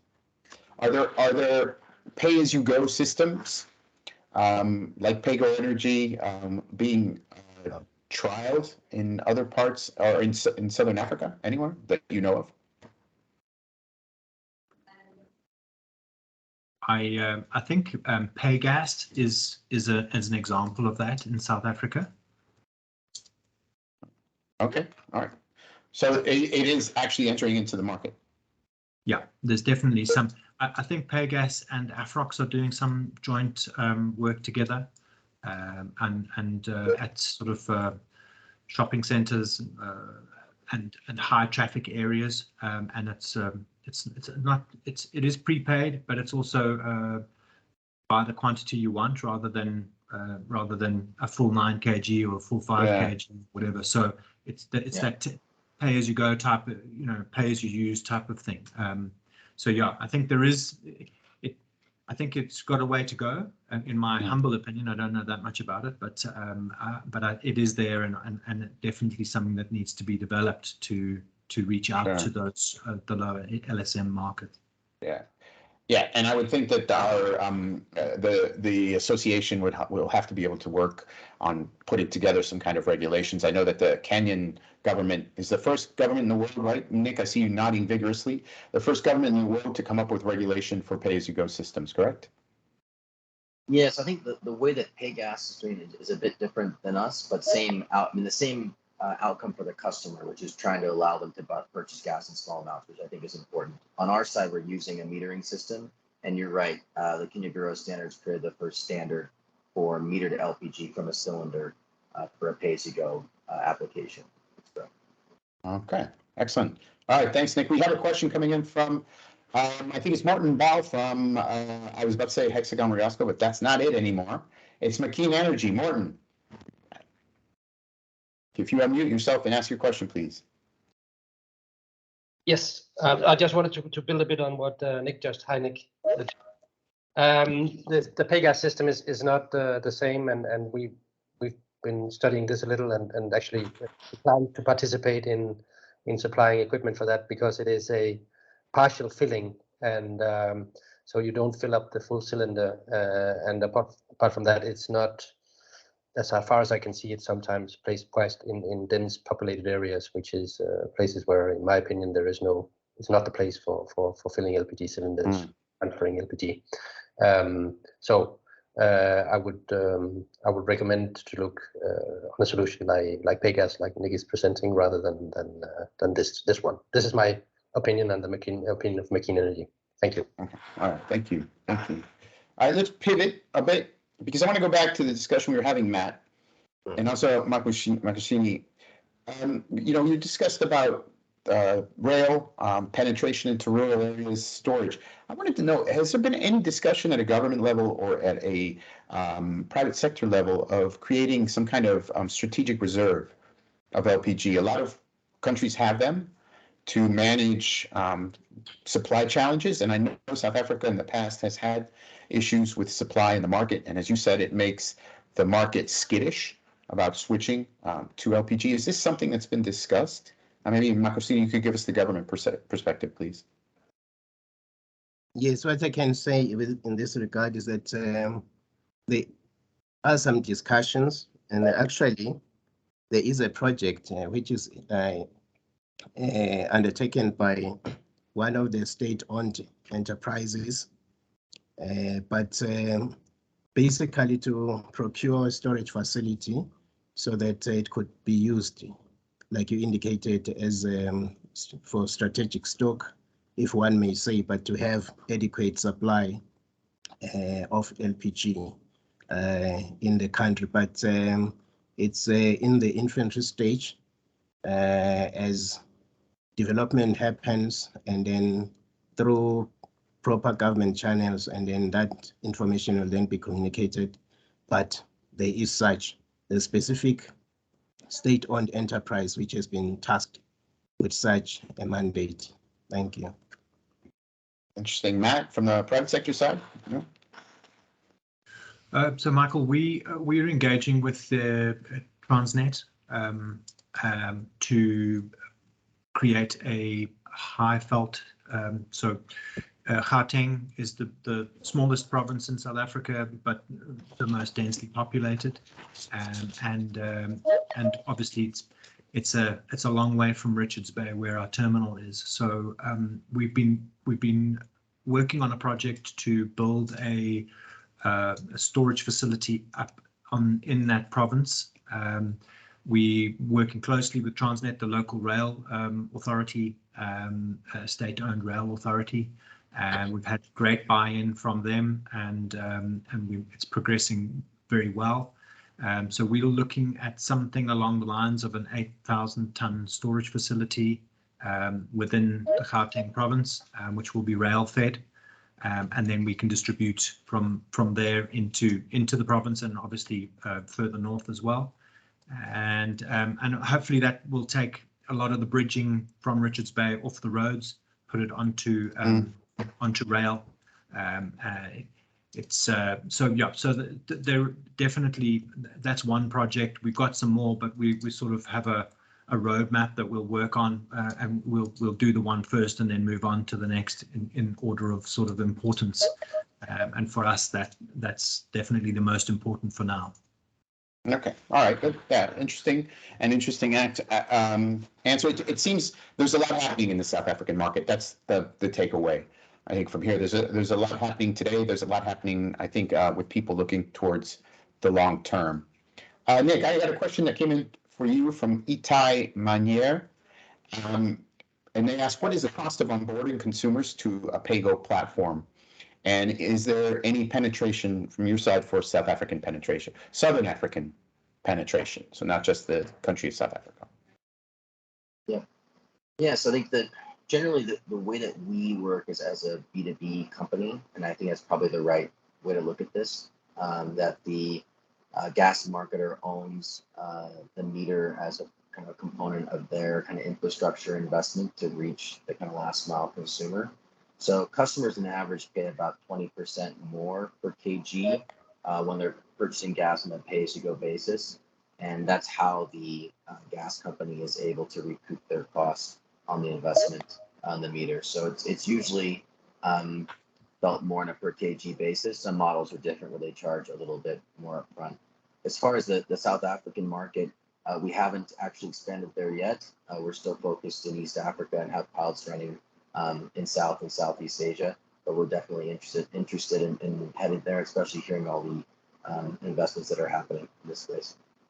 So you hear that? If you're interested in a pay-as-you-go system, that's the man to contact right there. And I know, Nick, since you've launched your program, we've dragged you all over the world, haven't you? You've been to, we're in Bangladesh, I think Brazil, all these different countries that are interested in this pay-as-you-go system because they see it as a way to unlock the bottom of the pyramid, which has traditionally been a difficult spot for us, for our industry.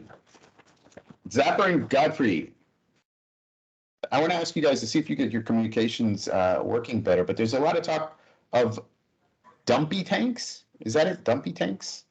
Yes, you talk about it because why you gave this name, I don't know. It was when I was there first time, when they said dumpy tank, I couldn't understand what does it mean. Then they showed me the tank. I said, a small back tank. Okay, I get it. So you know why it's called dumpy tank. It's a South African word for a small bulk cylinder, just like robot means light, traffic light, right? Liter. That is quite also usual size in Europe as well as in the States and Central America, right? And yeah, so dumpy tanks that we saw together there is a demand for it, and what we have seen over there were tanks quite old, not refurbished, and quite old equipments in use, and we visited one of the refurbishers together with Godfrey, and we started questioning, is there a standard on it, how you want to change the equipments on it, when you need to change it on it, and unfortunately we couldn't have precise answers.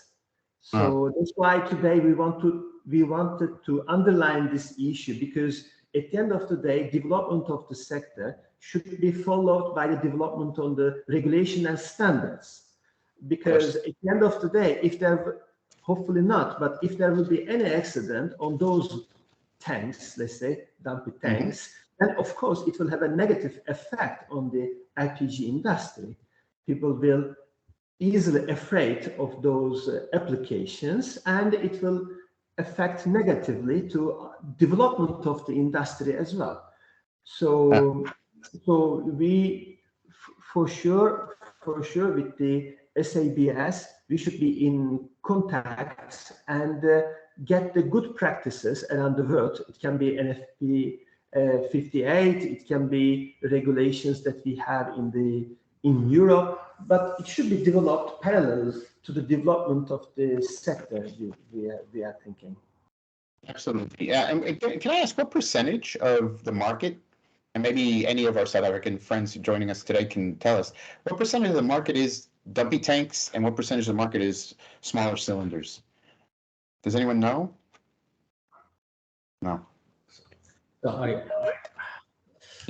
should a good estimate here. So it's minimal, so it's small, but it's got its range of clients where it absolutely works in terms of local standards, the South African national standards, where dumpies it's easy to get into constrained space versus a bulk tank. But I'd say less than 1%. Oh, so it is relatively small. Yes, it's small. Okay. All right. Well, all right. I'll know next time I'm in South Africa. If someone mentions dumpies, I'll know what they're talking about. Let me switch again gears and go back to Mabujini from the DMRE. And this is a question I think which will resonate with everyone on this panel is, has the government conducted research to test the appetite for residential consumption of LPG? So is the government looking at this? I know the government has set some very strong targets of growth that they want to achieve. Has it done some of the background work for this? Yeah, if I may come first, the South African government, yes, we did some pilot projects in 2008 in Atteridgeville, to be specific, which is part of Pretoria, Gauteng province. And then the other one was in Tweefontein, the area which is in Mpumalanga, in the province. But in the Atteridgeville area, we targeted 20,000 households and in the other we targeted 10,000 households. Basically, we wanted to switch them to using LPG, and then what then the department did was to give each household 2-plate stove together with 6-kilogram cylinders and also a heater. And in each of these areas, there was a filling plant, one in Atteridgeville and the other one in Deerfontein, which is in the Mpumalanga province. To cut it short, what we learned, what we can consider as successes in this one was that more than 90% of households next to where the feeding plant was, they were actually using LPG. So the community actually accepted LPG. And what also happened was that no incident in terms of fire or any other incident such as this was reported, which indicated the success of the project or the program. And both municipalities, the one in Mpumalanga and also the one in Gauteng, they actually showed some interest in that the program or the project should be rolled over to other areas, should be broadened rather to other areas other than the ones that I've just mentioned. However, there were some weaknesses in the implementation of the project because we had to get a service provider to do it on behalf of the department. And then what we then found later on during the duration of the project was that there were some cash flow problems, and also the marketing of the project was not adequate. And then what also happened was that then as time went on, the supply of LPG to the households then became erratic, which then was a problem. And also there was a paid for information management system, which was already there, but as time went on, that system was no longer there, which then sort of impacted negatively on the program. That's the kind of study that we did. It actually, in a nutshell, it showed that if LPG could be taken next to where communities live, then communities will switch. It will be easy for them to switch to using LPG because, like it was highlighted earlier, it is a safe fuel source, and it's healthier, it's clean, and it's efficient. Yeah, I think I may end there for now. Thank you. All right, thank you. Thank you. Very good answer, very interesting answer. And it leads me to the next question, which is for Matt, about the potential for growth. Obviously, there's a lot of growth taking place in the domestic sector. I would imagine in South Africa, that's potential. Do you see potential in other areas like auto gas or power generation or other applications in South Africa? Michael, I see massive potential in autogas, but I don't know that there's the will from big oil to move there. So I mean, it's fairly clear that there's huge opportunity, but I don't know that there's much movement there. Gas to power, my personal opinion, so for what it's worth, it's probably too expensive for our environment. There are other cheaper options, and with natural gas seemingly all around us or fairly close to us, we've got to be looking at that as a primary driver, I would say. I mean, I would love it to be LPG, but just in a sort of a macroeconomic way, I think that's got to make more sense. So my personal view is that the domestic market is where the growth and the value lies. And I think we've got a long way to go before we get to close to saturation. And in fact, we're probably not even scratching the surface, to be fair. I think we've got we've got some regulatory challenges that we need to look at, and I think if we could manage those, or we could address those, I think we would unlock significant investment, just from the players that I'm aware of, and I know that there are other international, large international companies looking at South and Southern Africa and trying to understand how they can get involved and have a piece of this action. But that's my view on where the opportunity lies, Michael. Okay, all right. Well, thank you for the comprehensive answer. Nick, I'm going to ask you a question. Then, guys, I think we're going to open up the floor has been open, but we're going to see if we can't get one or two questions from the crowds, and then we're going to wrap up. But Nick, in your model, what is the exact role that the LPG marketers play? You said you're a B2B business. You provide the sensor and the software. How does your model work? And what role do the marketers play in this? Yeah, so gas marketers are incredibly good at getting LPG and cylinders, down through the supply chain. We sit kind of as a tech layer to help unlock this untapped part of the market. So the LPG company will actually purchase a fleet of meters, the technology, and they'll have access to our software. One challenge, I think, for a lot of marketers is there's a reluctance, especially in sub-Saharan Africa, to go all the way to the customer. There's usually another player in the value chain. And we actually, if you look at the kind of spread of margin down to the household, there's a lot of margin that's held in the kind of retail and distribution part of the chain, but it's broadly informal and kind of a challenging part of the delivery of LPG. So we work with the gas companies and not just get them to kind of make this investment in infrastructure to unlock the low-income segment, but also provide the software that makes that kind of last mile delivery much more predictable. So how you track your assets, how you track customers' location and consumption in challenging areas to help them be successful. So we need the gas companies to want to invest in what we believe is the largest part of the market, the mass market, the low-income segments, and also invest in extending the supply chain so they can get down to the households. And hopefully our technology helps them do that and make that investment a little bit less risky for them. What did you say? You called yourself a technology lever? Sorry, layer. A technology layer. But we could also be a lever as well, Michael. Okay, so either way, but still, this is we gotta learn startup speak as we try and get more startups and more tech savvy in our industry, which as an industry has lagged behind in the past, but we're working on it.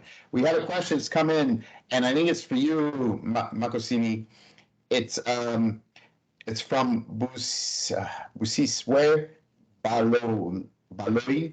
In bringing LPG services closer to households, what kind of support is the South African government providing to service providers? At the moment, it seems we're on our own. Yes, that's true. But we have how should I put this? But there are discussions. Maybe it's safe to put it in this way. There's discussions between ourselves, DMRE that is, and also the Department of Trade, Industry and Competition. After we have developed the LPG rollout strategy, which is also to go public. So there were issues that we have to iron out there in that regard. Thank you. No. Any of our other South Africans want to comment on that? Matt, Zephyr, on the support from the South African government, or is that diplomatically sensitive? I'll ask a question if I can, rather than that. Well done. And Makasini, I don't want to put you on the spot too much, but sure. I think that just in terms of moving away from sort of the kerosene type fuel for which is obviously in the low LSM area an important fuel, but it's also, as we know, it's a major contributor to fires and ill health as well. Is there any thinking in the DMRE or in government to move away from that, or is it is it just simply not economically feasible to do away with that product?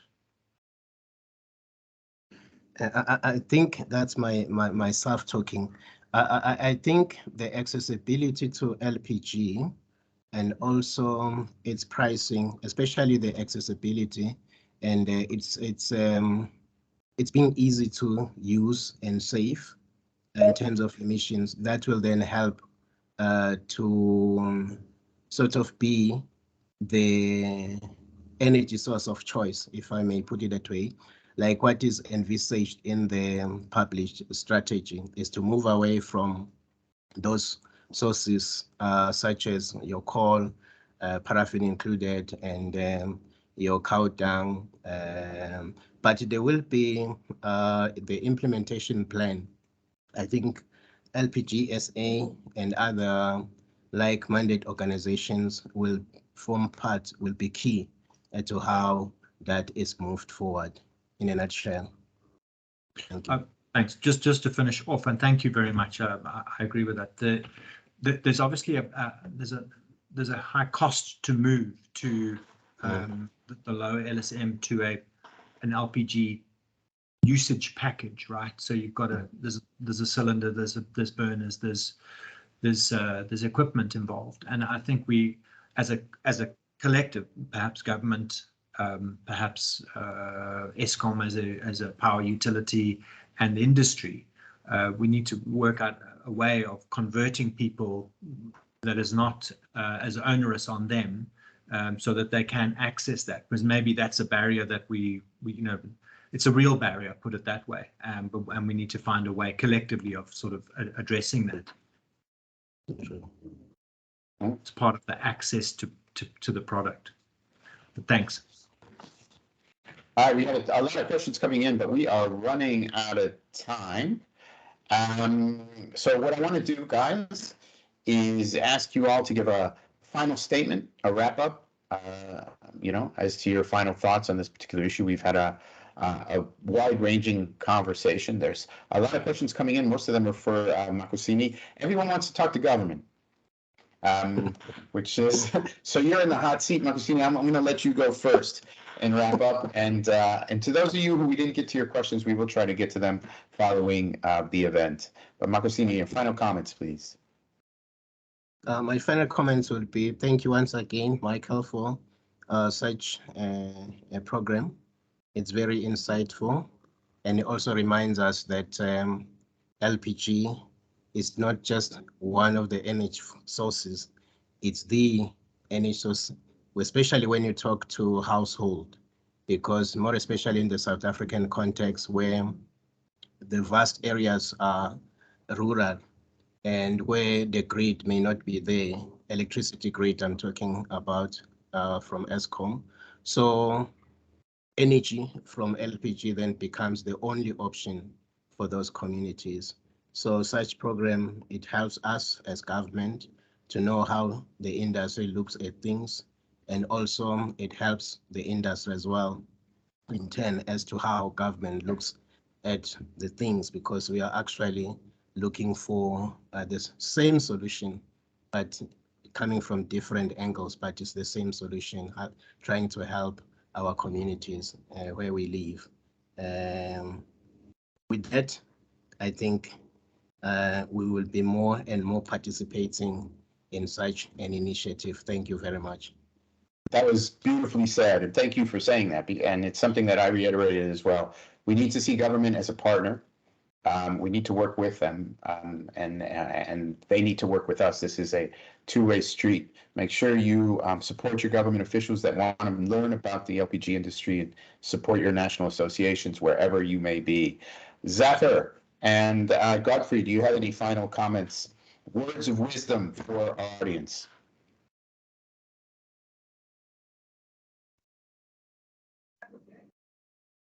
Guys? Well, let them sort out their IT. Guys, your IT kind of froze, and we'll pivot to Nick. Nick, I'm sure you have some pearls of wisdom you want to share with us as a final thought. You're muted again, Nick. The first, thank you. First pearl of wisdom is turn off mute. So I think from our side, looking at infrastructure for residential, we think a lot about the kind of hard infrastructure. I think digitization is one of the most important things that the industry should be investing in. It can solve a lot of the challenges around safety, issues with regulatory, and I think from our side, most importantly, is unlocking new business models and new markets that weren't possible before. So I would just put that as a note out to the industries that there's a lot within the digitization journey that we can be doing, and I think can solve a lot of our issues. Okay, thanks, Nick. Yeah, well put, and I think you're right. As an industry, as I said before, we've been slow to adopt these digitization to come into this to understand the potential that this offers our industry, and I think it's happening now, and thanks to companies like Pago. So keep up the good work, Matt.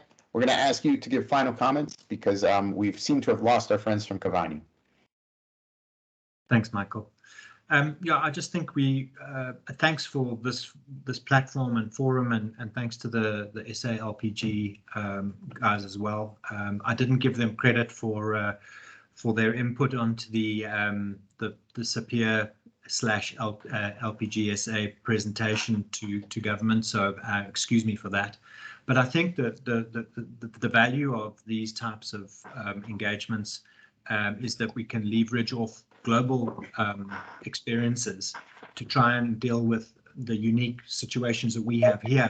Maybe they're not as unique as we think, and when we look around the world, India, Indonesia, Morocco, we have examples, South America, we have examples of similar types of challenges that we have, and that's both, we can look government-wise as well as industry, and we can learn from what's been done and how successful it's been done around the world, and adapt and adopt some of those ideas and concepts for our own market, because we really sit with a great opportunity for LPG to not only as an energy source, but to transform our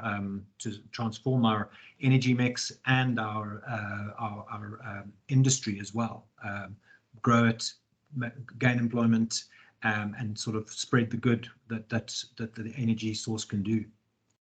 Fantastic closing statement. What a good point to stop on. And it is true that the potential in South Africa, and not just South Africa, as Matt said earlier, or South Africa being a key that's going to unlock those markets. We see a lot of potential for growth. Thank you, Mahusini, Matt, Nick, the guys from Cavani and Juan here. Thank you so much for sitting with us. Let me just say, I hope we can do this again in person next year, hopefully in Cape Town, one of my favorite cities in the world. And thank you for your time, your patience. For those of you who we didn't get to your questions, we will try to get to them after this meeting. Now, guys, if you want to turn off your cameras, we'll say goodbye to you. And I am going to hand over for the next session, which is on learnings from Southern Africa. So it's going to be a session where we look at what's happening in markets around South Africa. I'm going to hand over to my good friend and colleague, Tamsin Rankin Donaldson, who is going to be managing the Q&A for this discussion. Tamsin, you can unmute yourself and you can take it away. Take the wheel over. Thanks, Michael. Great session there. Just wondering if my speakers can turn their cameras and microphones on and join me on the stage. We've got Khadi, Oscar, James, Claudio, and Wanjiku. Just making sure. Wanjiku, you're back again. I saw you over eager earlier. That was great. Excellent. Do we have still James and Oscar as well? Wonderful. Thank you. Great panel. So as Michael mentioned, my panel is on the learnings from the Southern African region. I have a great set of panelists here, very esteemed panelists from across Southern Africa and all the way up to even Eastern Africa with Wanjiku as well. I'm actually based down here in Durban, well, quite close to Durbs. So being a South African, you'll hear a few Hardy-Dars going past as well. Hopefully that makes you all feel at home. But I'm going to start off with South Africa, seeing as I'm here. Just a few fun facts about South Africa. We're actually the largest producer of macadamia nuts in the world. and the only country in the world where one street has produced 2 Nobel Prize winners. I'm joined here by Khadibola Dihlabi, the Managing Director of LPG SA. Khadi, welcome. If you can unmute. And Khadi, can you describe the market to us? What is the single biggest threat and indeed opportunity in our local markets? I wanted to say, you forgot to say we have a great weather, but I can't say that for today for Joburg. But we generally have a great weather in South Africa. That's a plus. But good afternoon, everybody. Thank you for joining us. About the South African market, the previous discussions yesterday, you heard a lot about our market, but just a few facts or fun facts or few developments. Our market is actually, should I say, 400 and, let me say, in terms of size, it's 411 million kilogram in size. It's representing about 3% of the petroleum demand in the country, and literally is split 50-50 from the indications that we get between the residential and the other uses. So it's not so bad. It's not quite bad a size in terms of residential use, and we anticipate that there can be more that can be done. I also have to mention that there is somewhat other areas where LPG is being used on the commercial side, industrial, auto gas. There are opportunities though on the LPG to power that you can look into. But in general, the challenges I think still relate to safety. There's still a lot of safety concerns around the LPG market in South Africa. And one that LPGSA try to address all the time, but we know that this is a very huge task, and we need, that's why we are inviting communities and as other stakeholders to come and work with us on this one. You all know that there's issues around illegal filling, which is a big problem. I saw a question earlier, what is the government doing to formalize illegal filling? I'm not so sure if we want to formalize it, but how can we work with illegal fillers to ensure that they conduct their business in a safe manner and a legal manner? That's what we want to do. But at the same time, on the other side of the value chain, we see a lot of problems in terms of illegal activities of illegal installations, illegal appliances that are making its way into the country and threatening the growth of this household market, threatening the growth of the industry in general. And I think again there, we want to call on to stakeholders to work with us on this one, consumers to work with us on this one. I'll stop it at there. Thank you. Thanks, Khadi. Some great insights from the market. So now we're going to head up the N1 and we're going to pop over the border to Zimbabwe, where we have Oscar Ntumbili, Managing Director of Wonder Gases, joining us. Welcome, Oscar. Some fun facts also about Zimbabwe. Zimbabwe actually has the most official languages in the world. It actually holds the Guinness World Record for the country with the most official languages. It also has 5 UNESCO World Heritage Sites. So Oscar, if you can provide us with some background on your market, what are the what do you deem as the single biggest opportunity and indeed threat of the market? Thanks, Thompson. Can you hear me clearly there? Perfectly, thank you. Excellent. So I'll just jump straight into the opportunities that we see in Zimbabwe here, and I think LPG generally is a new entrant. When I say new, in terms of wide domestic use, I think industrial it has been used for a while, but I think more to do with residential and entertainment and leisure market. It's relatively new, and relative, we are talking about maybe the last 5 to 10 years, compared to others who might have been using it longer. So that in itself creates a massive opportunity in terms of you have an LPG which is gaining momentum in terms of being an alternative source of energy.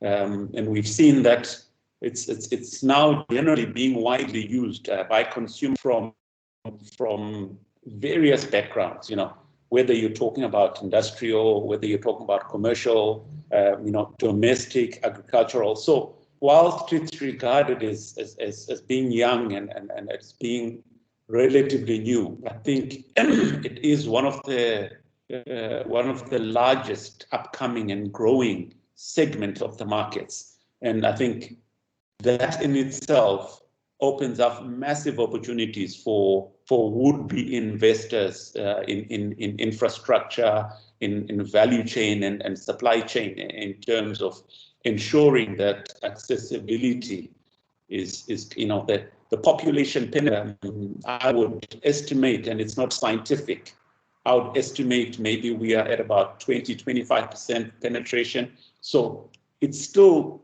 very open, it's still very new, and it lends itself for very good investment opportunities. Great, thank you, Oscar. Sorry, we seem to be having a few connection issues, but we definitely heard the main message there. So thank you. We're going to pop over to neighboring Botswana, where we're joined by James Pagane, if I've said that correctly, who is the chair of the LPG Association of Botswana. So sticking with the fun facts theme, Botswana actually has the largest elephant population on the continent, and it's roughly the size of France, but with only 2 million people living in Botswana, it's actually one of the least densely populated countries in the world, which is fantastic for LPG growth. So, James, can you describe your market to us? Again, what is indeed the single biggest threat and opportunity for your market? Thank you, Thompson. Indeed, you are right. There's plenty of opportunities here that exist in my country. Yeah, just to maybe start off to say our population size it hovers around 2.3 million people, and that in and of itself presents a significant opportunity for the market here.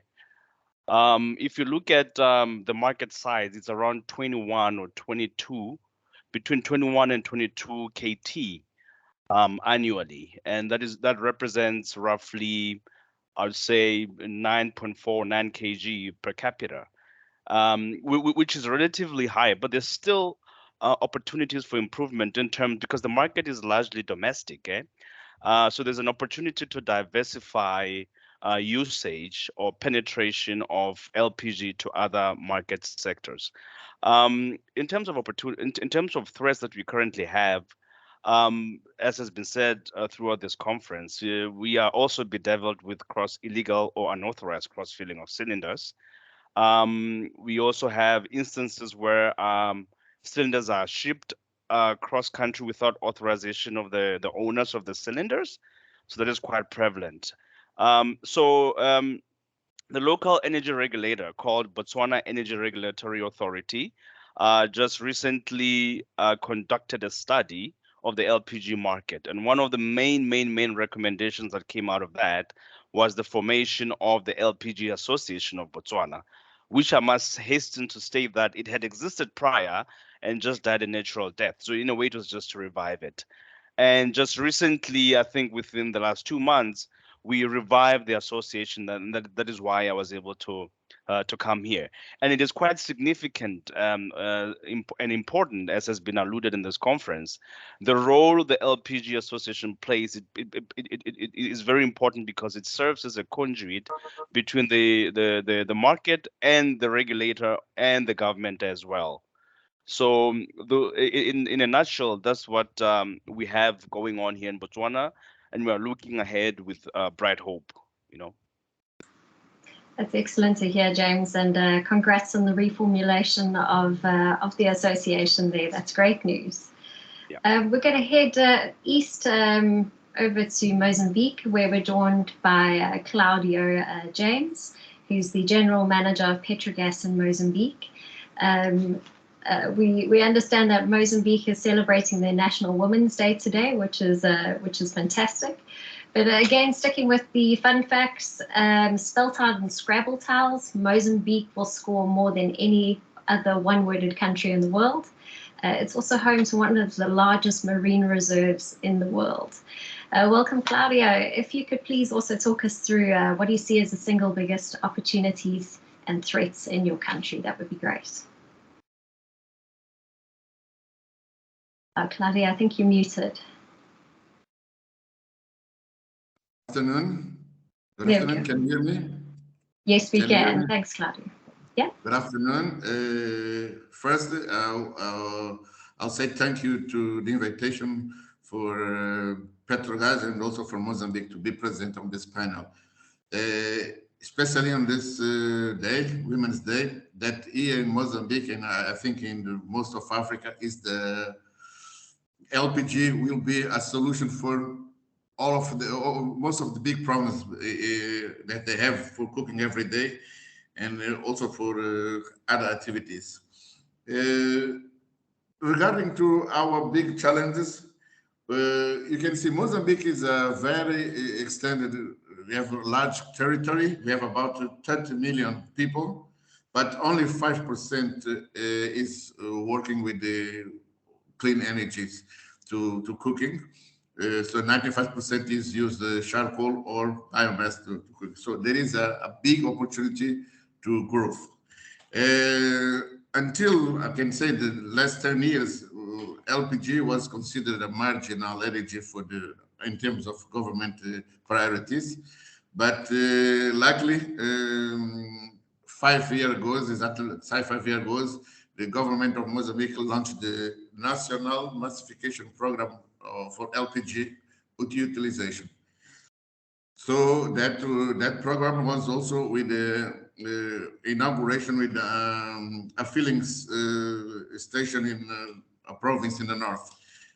According to our geography, all 90% of the LPG is being used in the south, and not for a good reason, but because the index of the deforestation is too big, that charcoal is very expensive, so it's very easy people to change from LPG, from charcoal to LPG. Now, charcoal is too expensive in the south, but in the north of Mozambique, charcoal is what I call a competitive to LPG because it's very, very cheap. We have big forests there, but the idea is to start moving now people to LPG, and we can create opportunities basically using that model that we want to put not only in government but private sector investing in the LPG industry.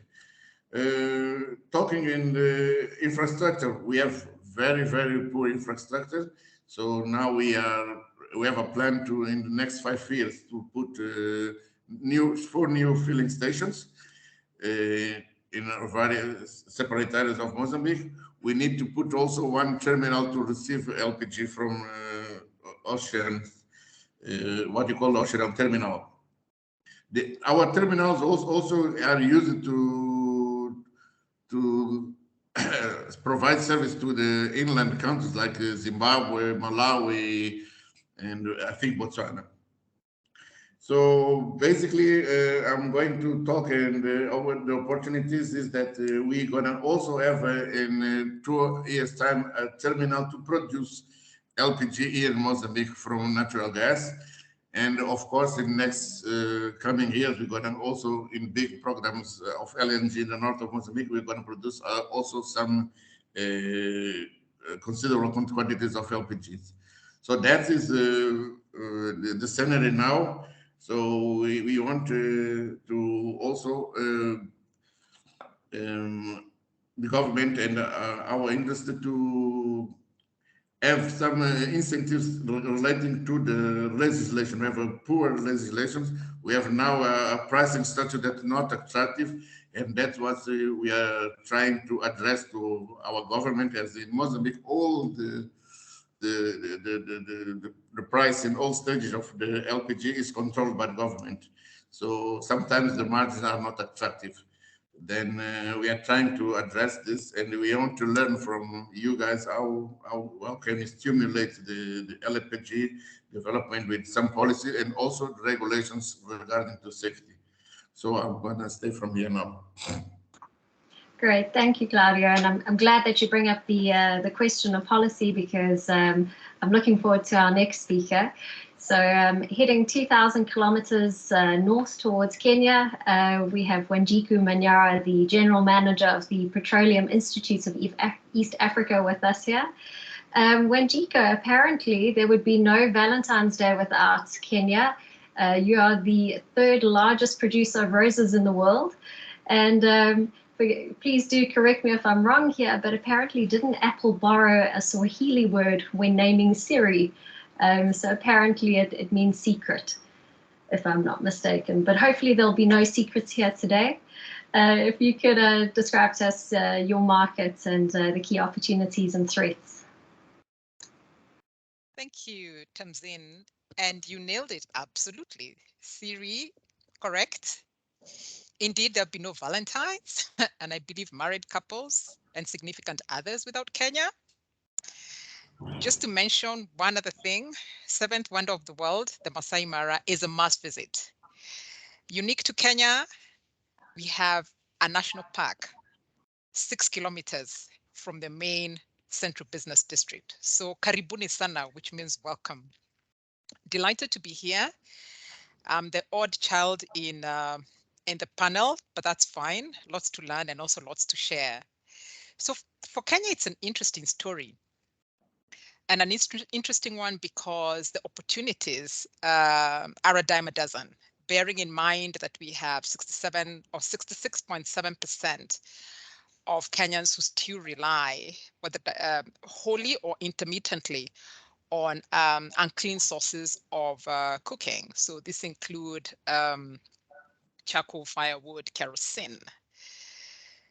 The market opportunities are huge, and we are currently at about 420,000 metric tons, but we have a potential of 1 million metric tons. And I'll tell you how that growth has happened.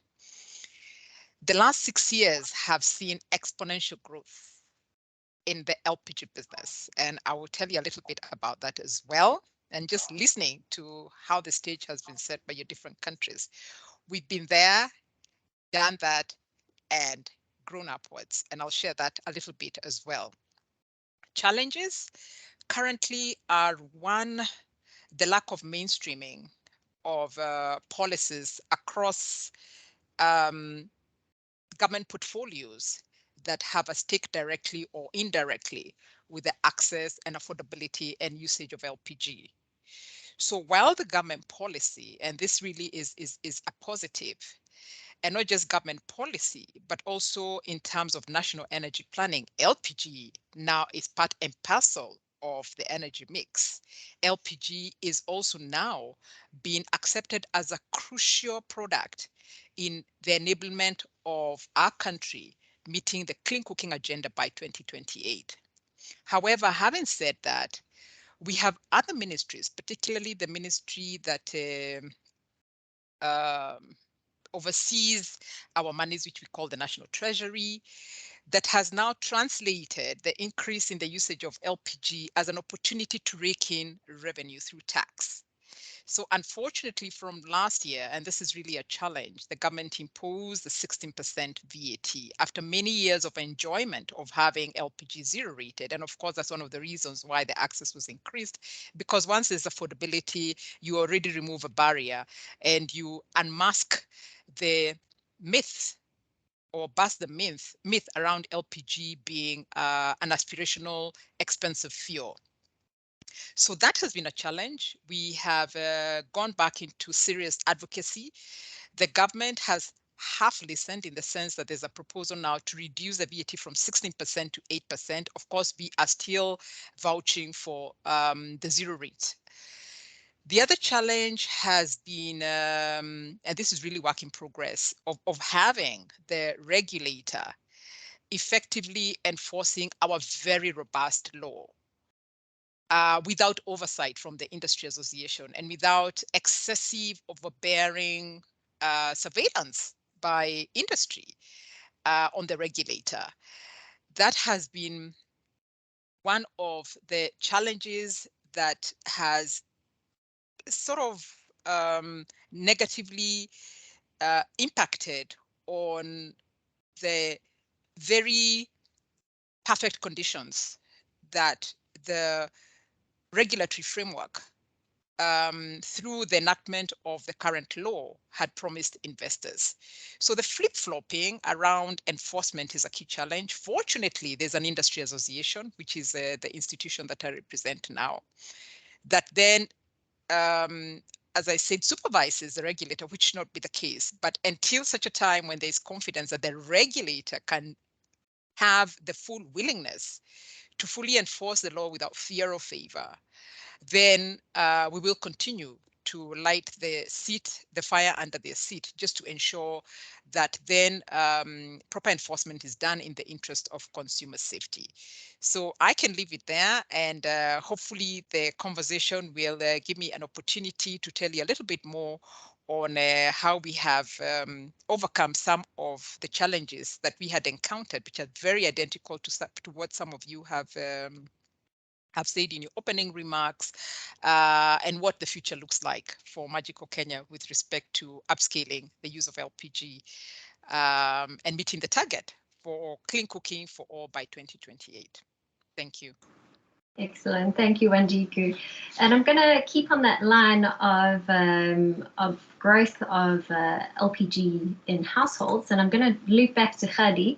Khadi, you mentioned that LPG is underutilized in South Africa. What are some of the key hurdles that need to be overcome in order to ensure more households use LPG in the near future? Are you muted, Khadi? Can you believe after 2 years we still get muting impact? At times, I mentioned issues of illegal activities within the industry.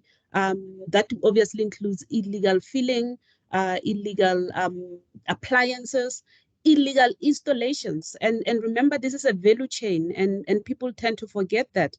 It's a value chain. One part is broken, it affects the rest of the value chain. Bad installations demotivate consumers. Then we are sitting with LPG that's not being used because consumers don't have confidence in using the installation processes. Bad appliances influence installations, influence distribution. So people need to understand that the problems that we're having are not single-minded. They are not value chain specific or area of the value chain specific. They affect the whole value chain. One area gets broken, the other one gets affected. So issues of illegal activities for us are quite a big deal. But those, we do have, I must say, some good forums that we're working with. Let me start with the DMRE you heard from Makosini earlier. We have a compliance forum, which is literally trying to fight or address the illicit trading around the petroleum sector in general, and LPG SA is part of that forum. And so we look forward to some of the engagement and some of the work that is developing through that forum to try to address that. We have also, through the fire department and the Department of Labor, addressing issues of should I say, I can't say illegal filling, but non-compliant with regard to filling plants of LPG.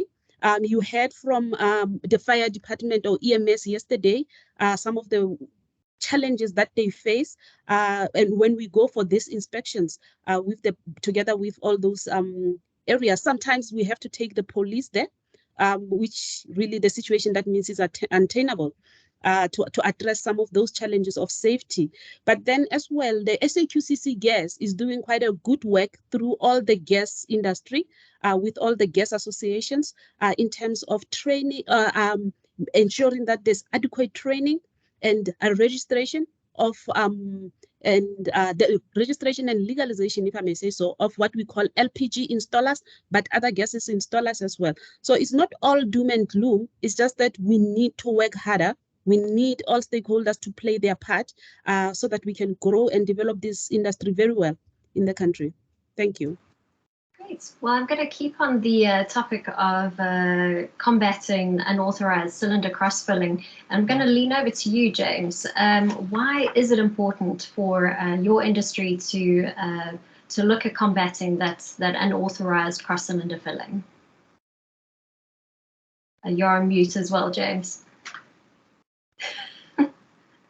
Sorry about that. Can you hear me now? Thanks, James. Perfect. Right. Thank you.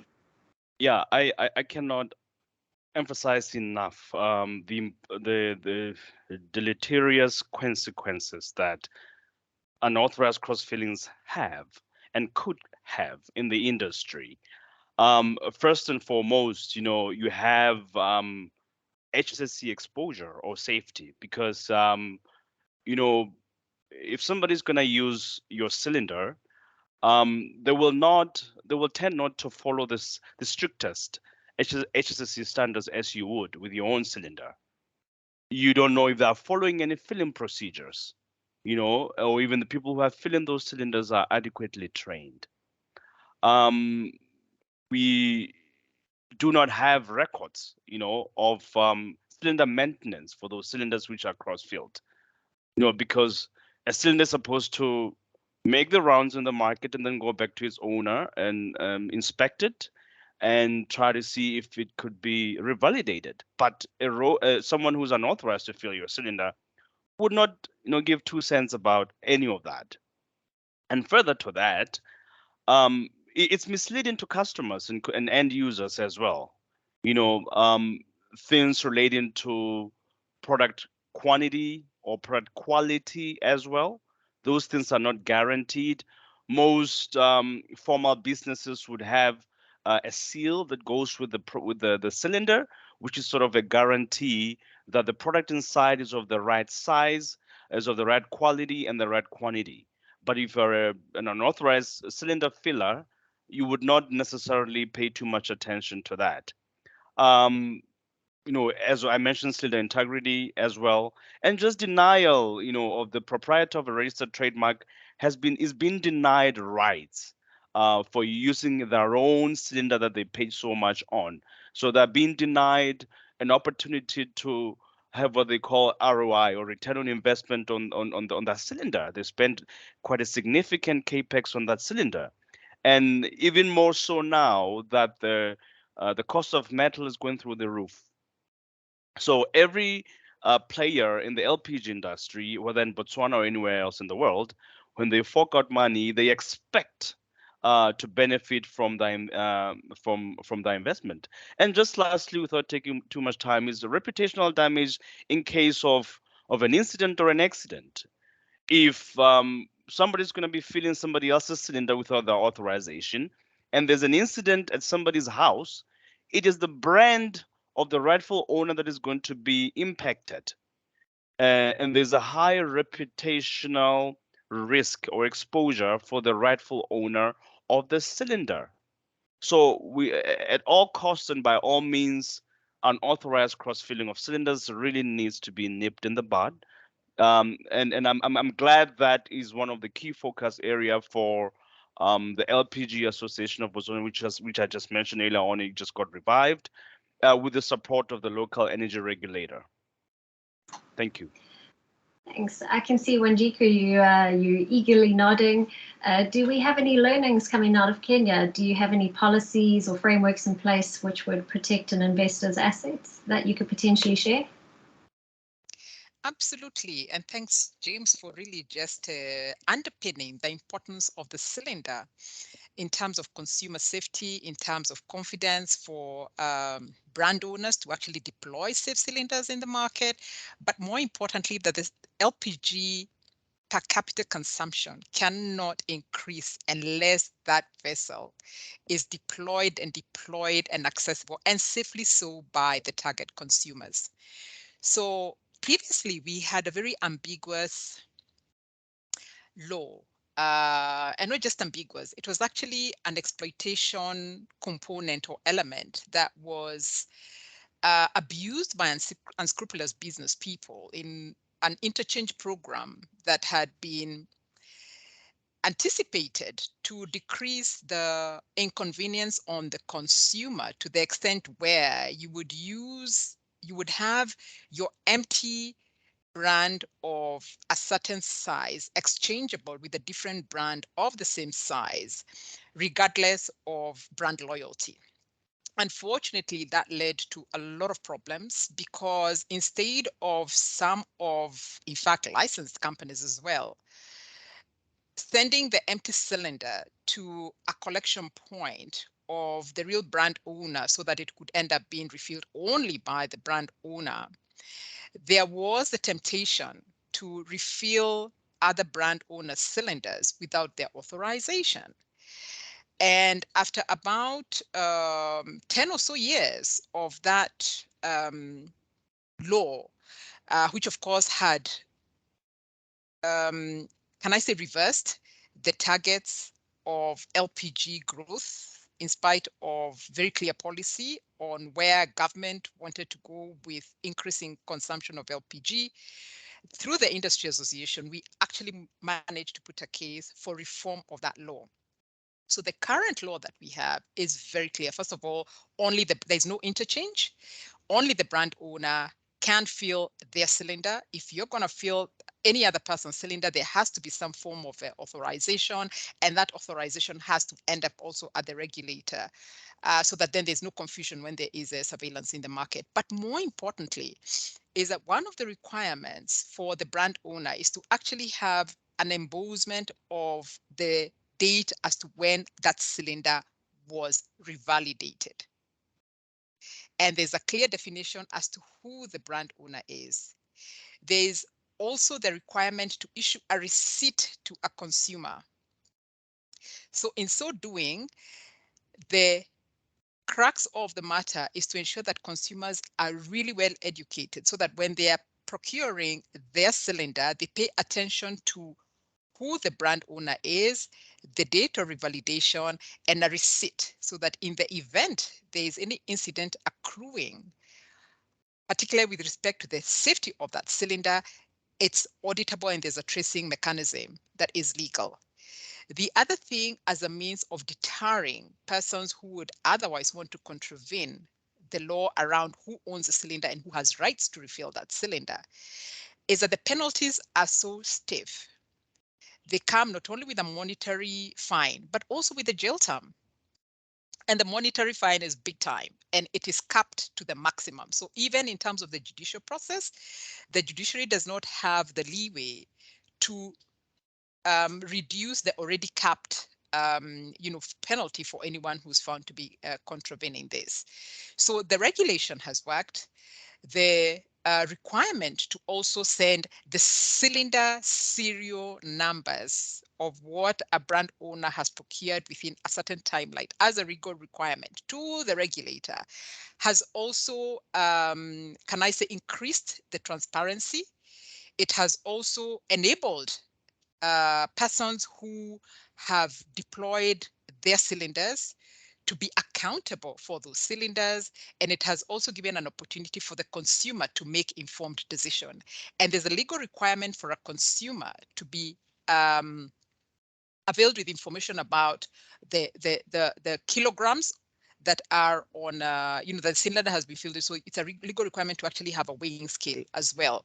So what is left is more consumer education and sensitization, which is what we're doing as the industry association, so that consumers can understand their right and understand that their right is what will protect them from having to procure unsafe cylinders that do not belong to the person who's purporting to have filled it in the event that the cylinder ends in the wrong hands. So that is what has happened.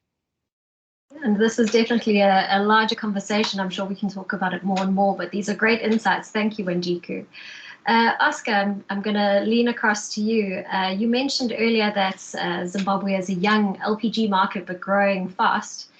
What needs to be done in order to enable greater use of LPG in households in Zimbabwe? And I think that's already started. It was interesting to hear Wanjiku speak. Our regulator, I think, has assisted us in the way that the regulation has been set regarding to what is permitted and what is not permitted in terms of setting up. Now, Zimbabwe is quite different from the other guys in that the swap model has not quite worked in Zimbabwe. So the regulator has permitted an option for a refilling model, which basically allows the householders licensed, set up and well-regulated refilling points, which are close.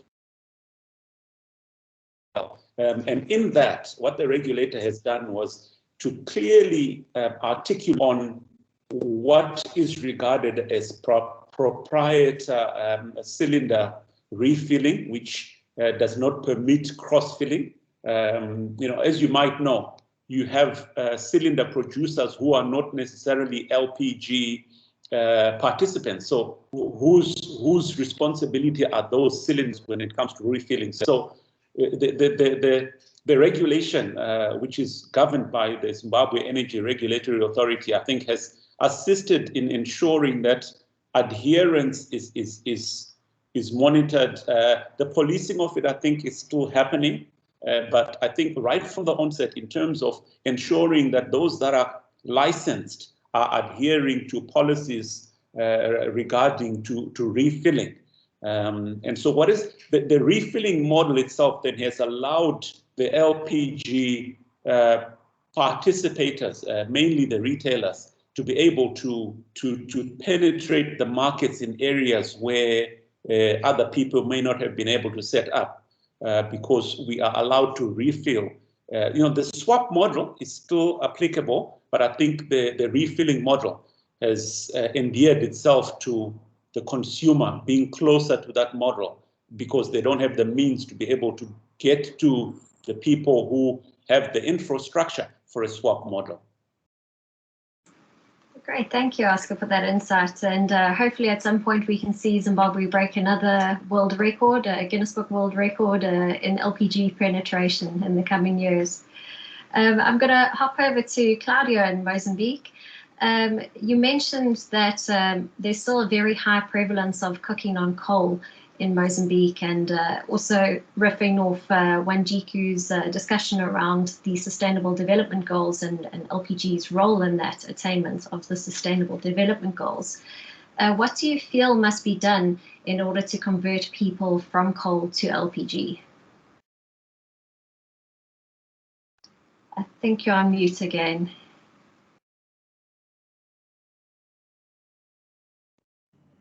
Okay, I think I'm on. Thank you. Yes. Well, what is our experience showing us is that people have difficulty to have the first kit. What you call the first kit is the cylinder, the stove, and the regulator. So it's relatively expensive here in Mozambique. We are dealing with our government to take all the taxes. We didn't achieve the success yet, but we want to give the first kit or to make the first kit available for a family at a very, very, affordable price. So because after we have the first kit, we think that the price of LPG itself is a bit is competitive with the charcoal. And we think that other thing is to exposure people for the LPG. The experience we have in the south of Mozambique is people that experience the use of LPG doesn't go back to LPG, at least 60 or 7%. So we want to do either using the what we call community kitchens to make them to have the first experience of LPG. So we have put entrepreneurs with some companies to make them go and buy only the LPG for a single meal. So they will expect how efficient is that, how quick is that, and how healthy is that. They will have the sensitivity that is very healthy. So the other thing is we are using the different sizes of, we are introducing new sizes like 6 kilos and 3 kilos to make sure that people can, with few money, just buy a cylinder. That's other option. And other thing that we are looking at, and that we're gonna put this the other experience like Zimbabwe. We're gonna allow some specific traders to make refill with very specific legislation and rules. Refill the big cylinders for small cylinders, and the people can go and buy not only the 3 kilos, but can buy 1 kilo, 2 kilos, as we do in electricity. We can buy a few quantities of LPG, and then they can buy small more times in a day. And also to see basically is that we need to give the confidence to people that the LPG will always be there, no shortage. The experience we have in the past was that when you had big shortages, people came back to another source of energy. They need some confidence to make sure that when I need the LPG is there and it's very close to the people that they want to use. Yeah, thank you. Great, thank you. And I see there's some questions coming into the chat. Please do continue to pose your questions for the speakers as we go.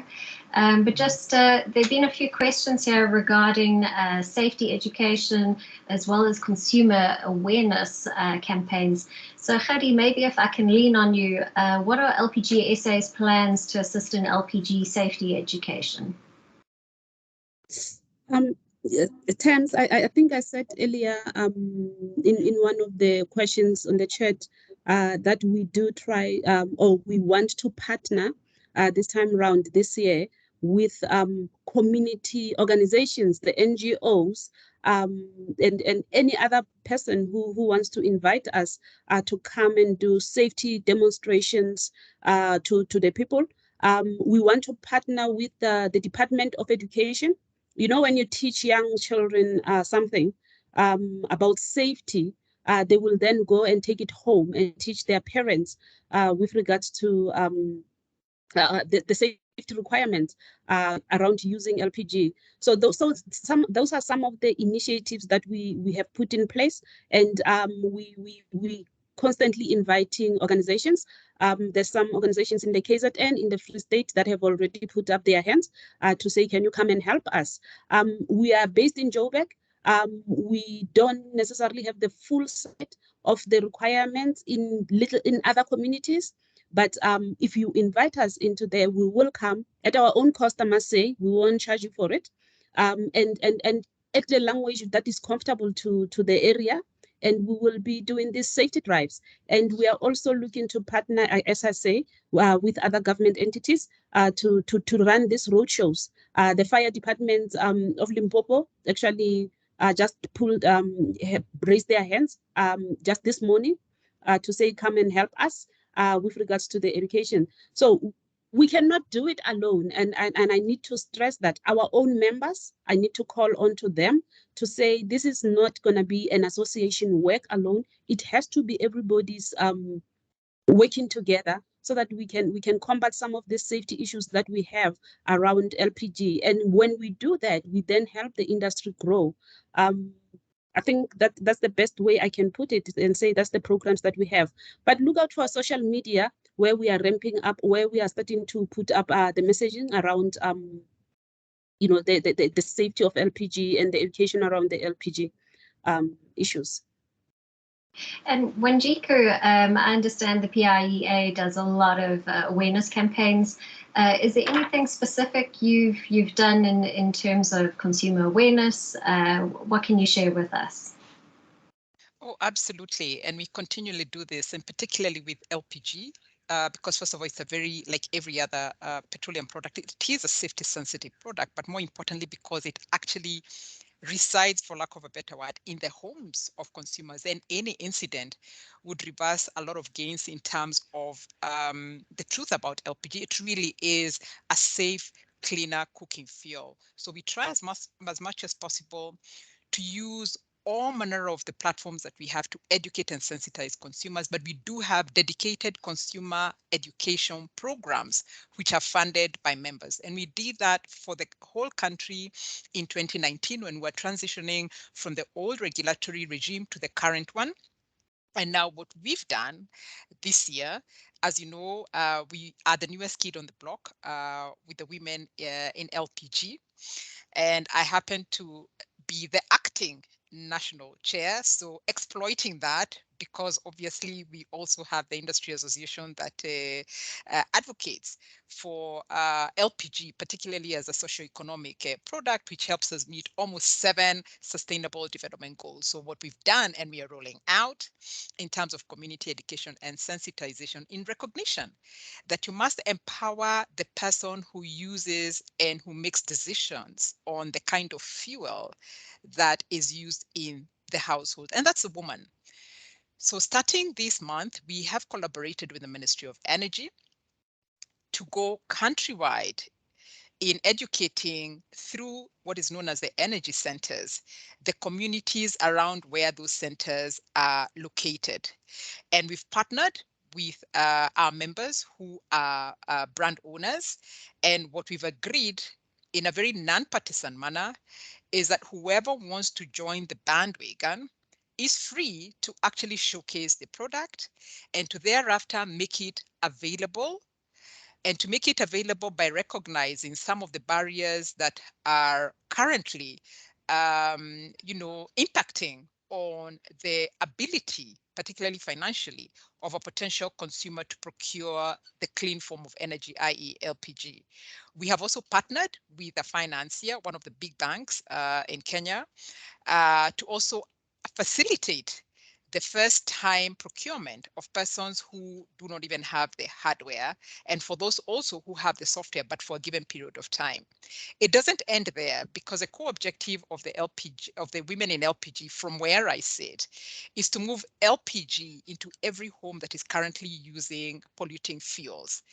And even as we continue to encourage women to work in the LPG business, particularly at the executive level, it's important for us to encourage them to convert to LPG and to facilitate that conversion with ease, but also to provide opportunities for those women who have now the luxury of saving some time to undertake other economic activities by participating in the LPG value chain, either as a distributor or a retailer. The third thing that this education and sensitization is going to provide is an opportunity for LPG businesses and for LPG investors to then discern business models that would work for those communities. So we have some of the members already putting up business strategies to provide storage facilities in close proximity with the communities that we are going to educate and sensitize. So it's almost like an end-to-end and a very creative way of carrying out education and sensitization, not just the message, but putting that message into some tangible benefit. Thank you very much. Thank you. And I see, James, you're ready to add to that?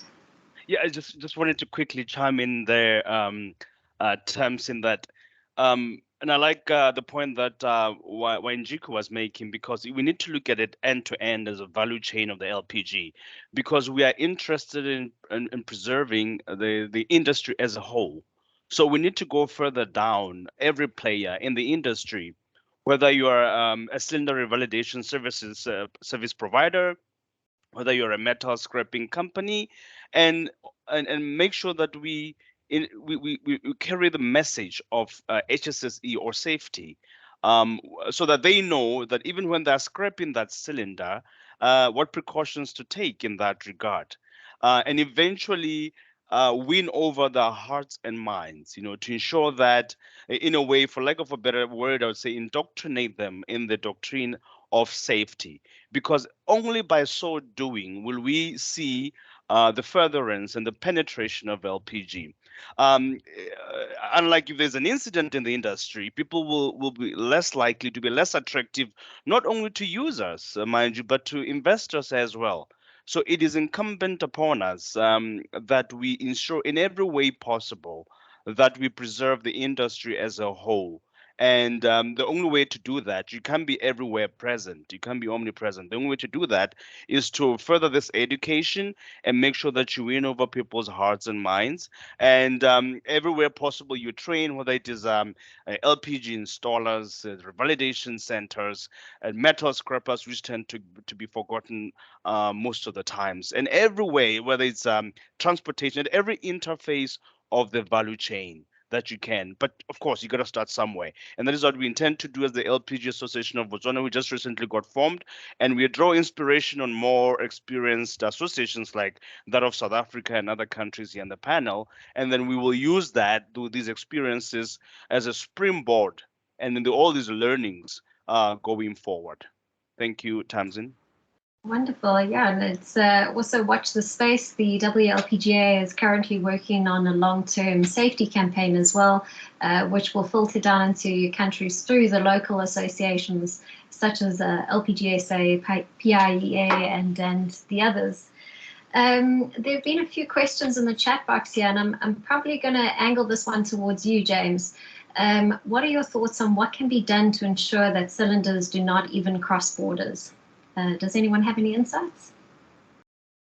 Wanjiku or James? Oh, with your share. Oh, sure. Go ahead, Wanjiku. I just finished speaking. Ladies first. Yeah. For sure, for sure. Thank you, James.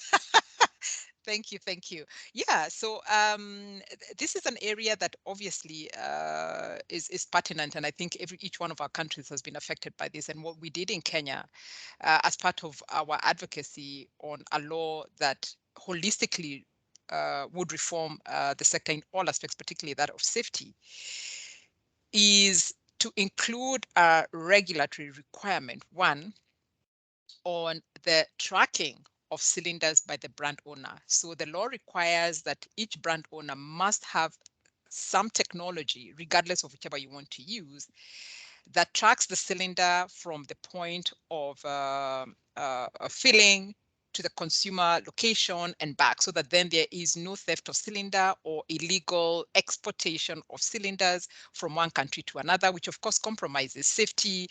It compromises even issues about revalidation, because while we are one East African country, our laws are very, particularly that on the LPG cylinder, those haven't been harmonized as well as yet. Then the other thing is there's actually training as a mandatory requirement, and each LPG player is supposed to have a minimum number of trainees who undergo training, and there must be proof of it. So if it's on a storage facility, you're supposed to have at least 4 persons adequately trained on the storage requirements, specifications that govern storage, etc., etc. So training as a legal requirement is another area that can help in compliance. But this, as I said, must come with monitoring and enforcement by the regulator, while the industry association must promote the principle of self-regulation within your membership. So for us, to sign a code of ethics and conduct to comply with all the laws that govern the entire petroleum sector, including the LPG business, because there's no point of having a robust law and then there's no compliance, and there's no point of always blaming the regulator.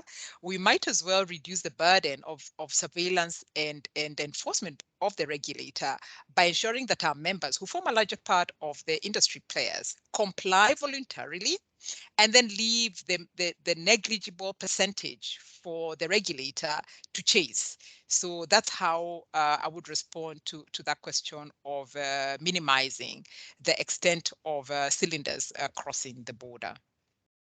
Okay, and we seem to have lost Oscar. I don't know if you're still on the call, Oscar. Just raise your hand if you need us to rejoin you. But Claudio, what do you anticipate the impact of local production of LPG will do in the Mozambican market? You're on mute. Thank you very much. Thank you. The first thing it will be now for us to import. We have an agency called Imopet that imports for all players to have a big quantities to import in one time. So that will be not required anymore, as we can buy what we need for the next time. Second one is going to be facilitation in terms of yes, to import, you need to have a lot of money issues like bank guarantees. That's very expensive. We are not being required for that, and we have a local production. The third one is going to be the flexibility. We will have much more flexibility to have our cylinders or our gas where we need to fill it or we need to sell it.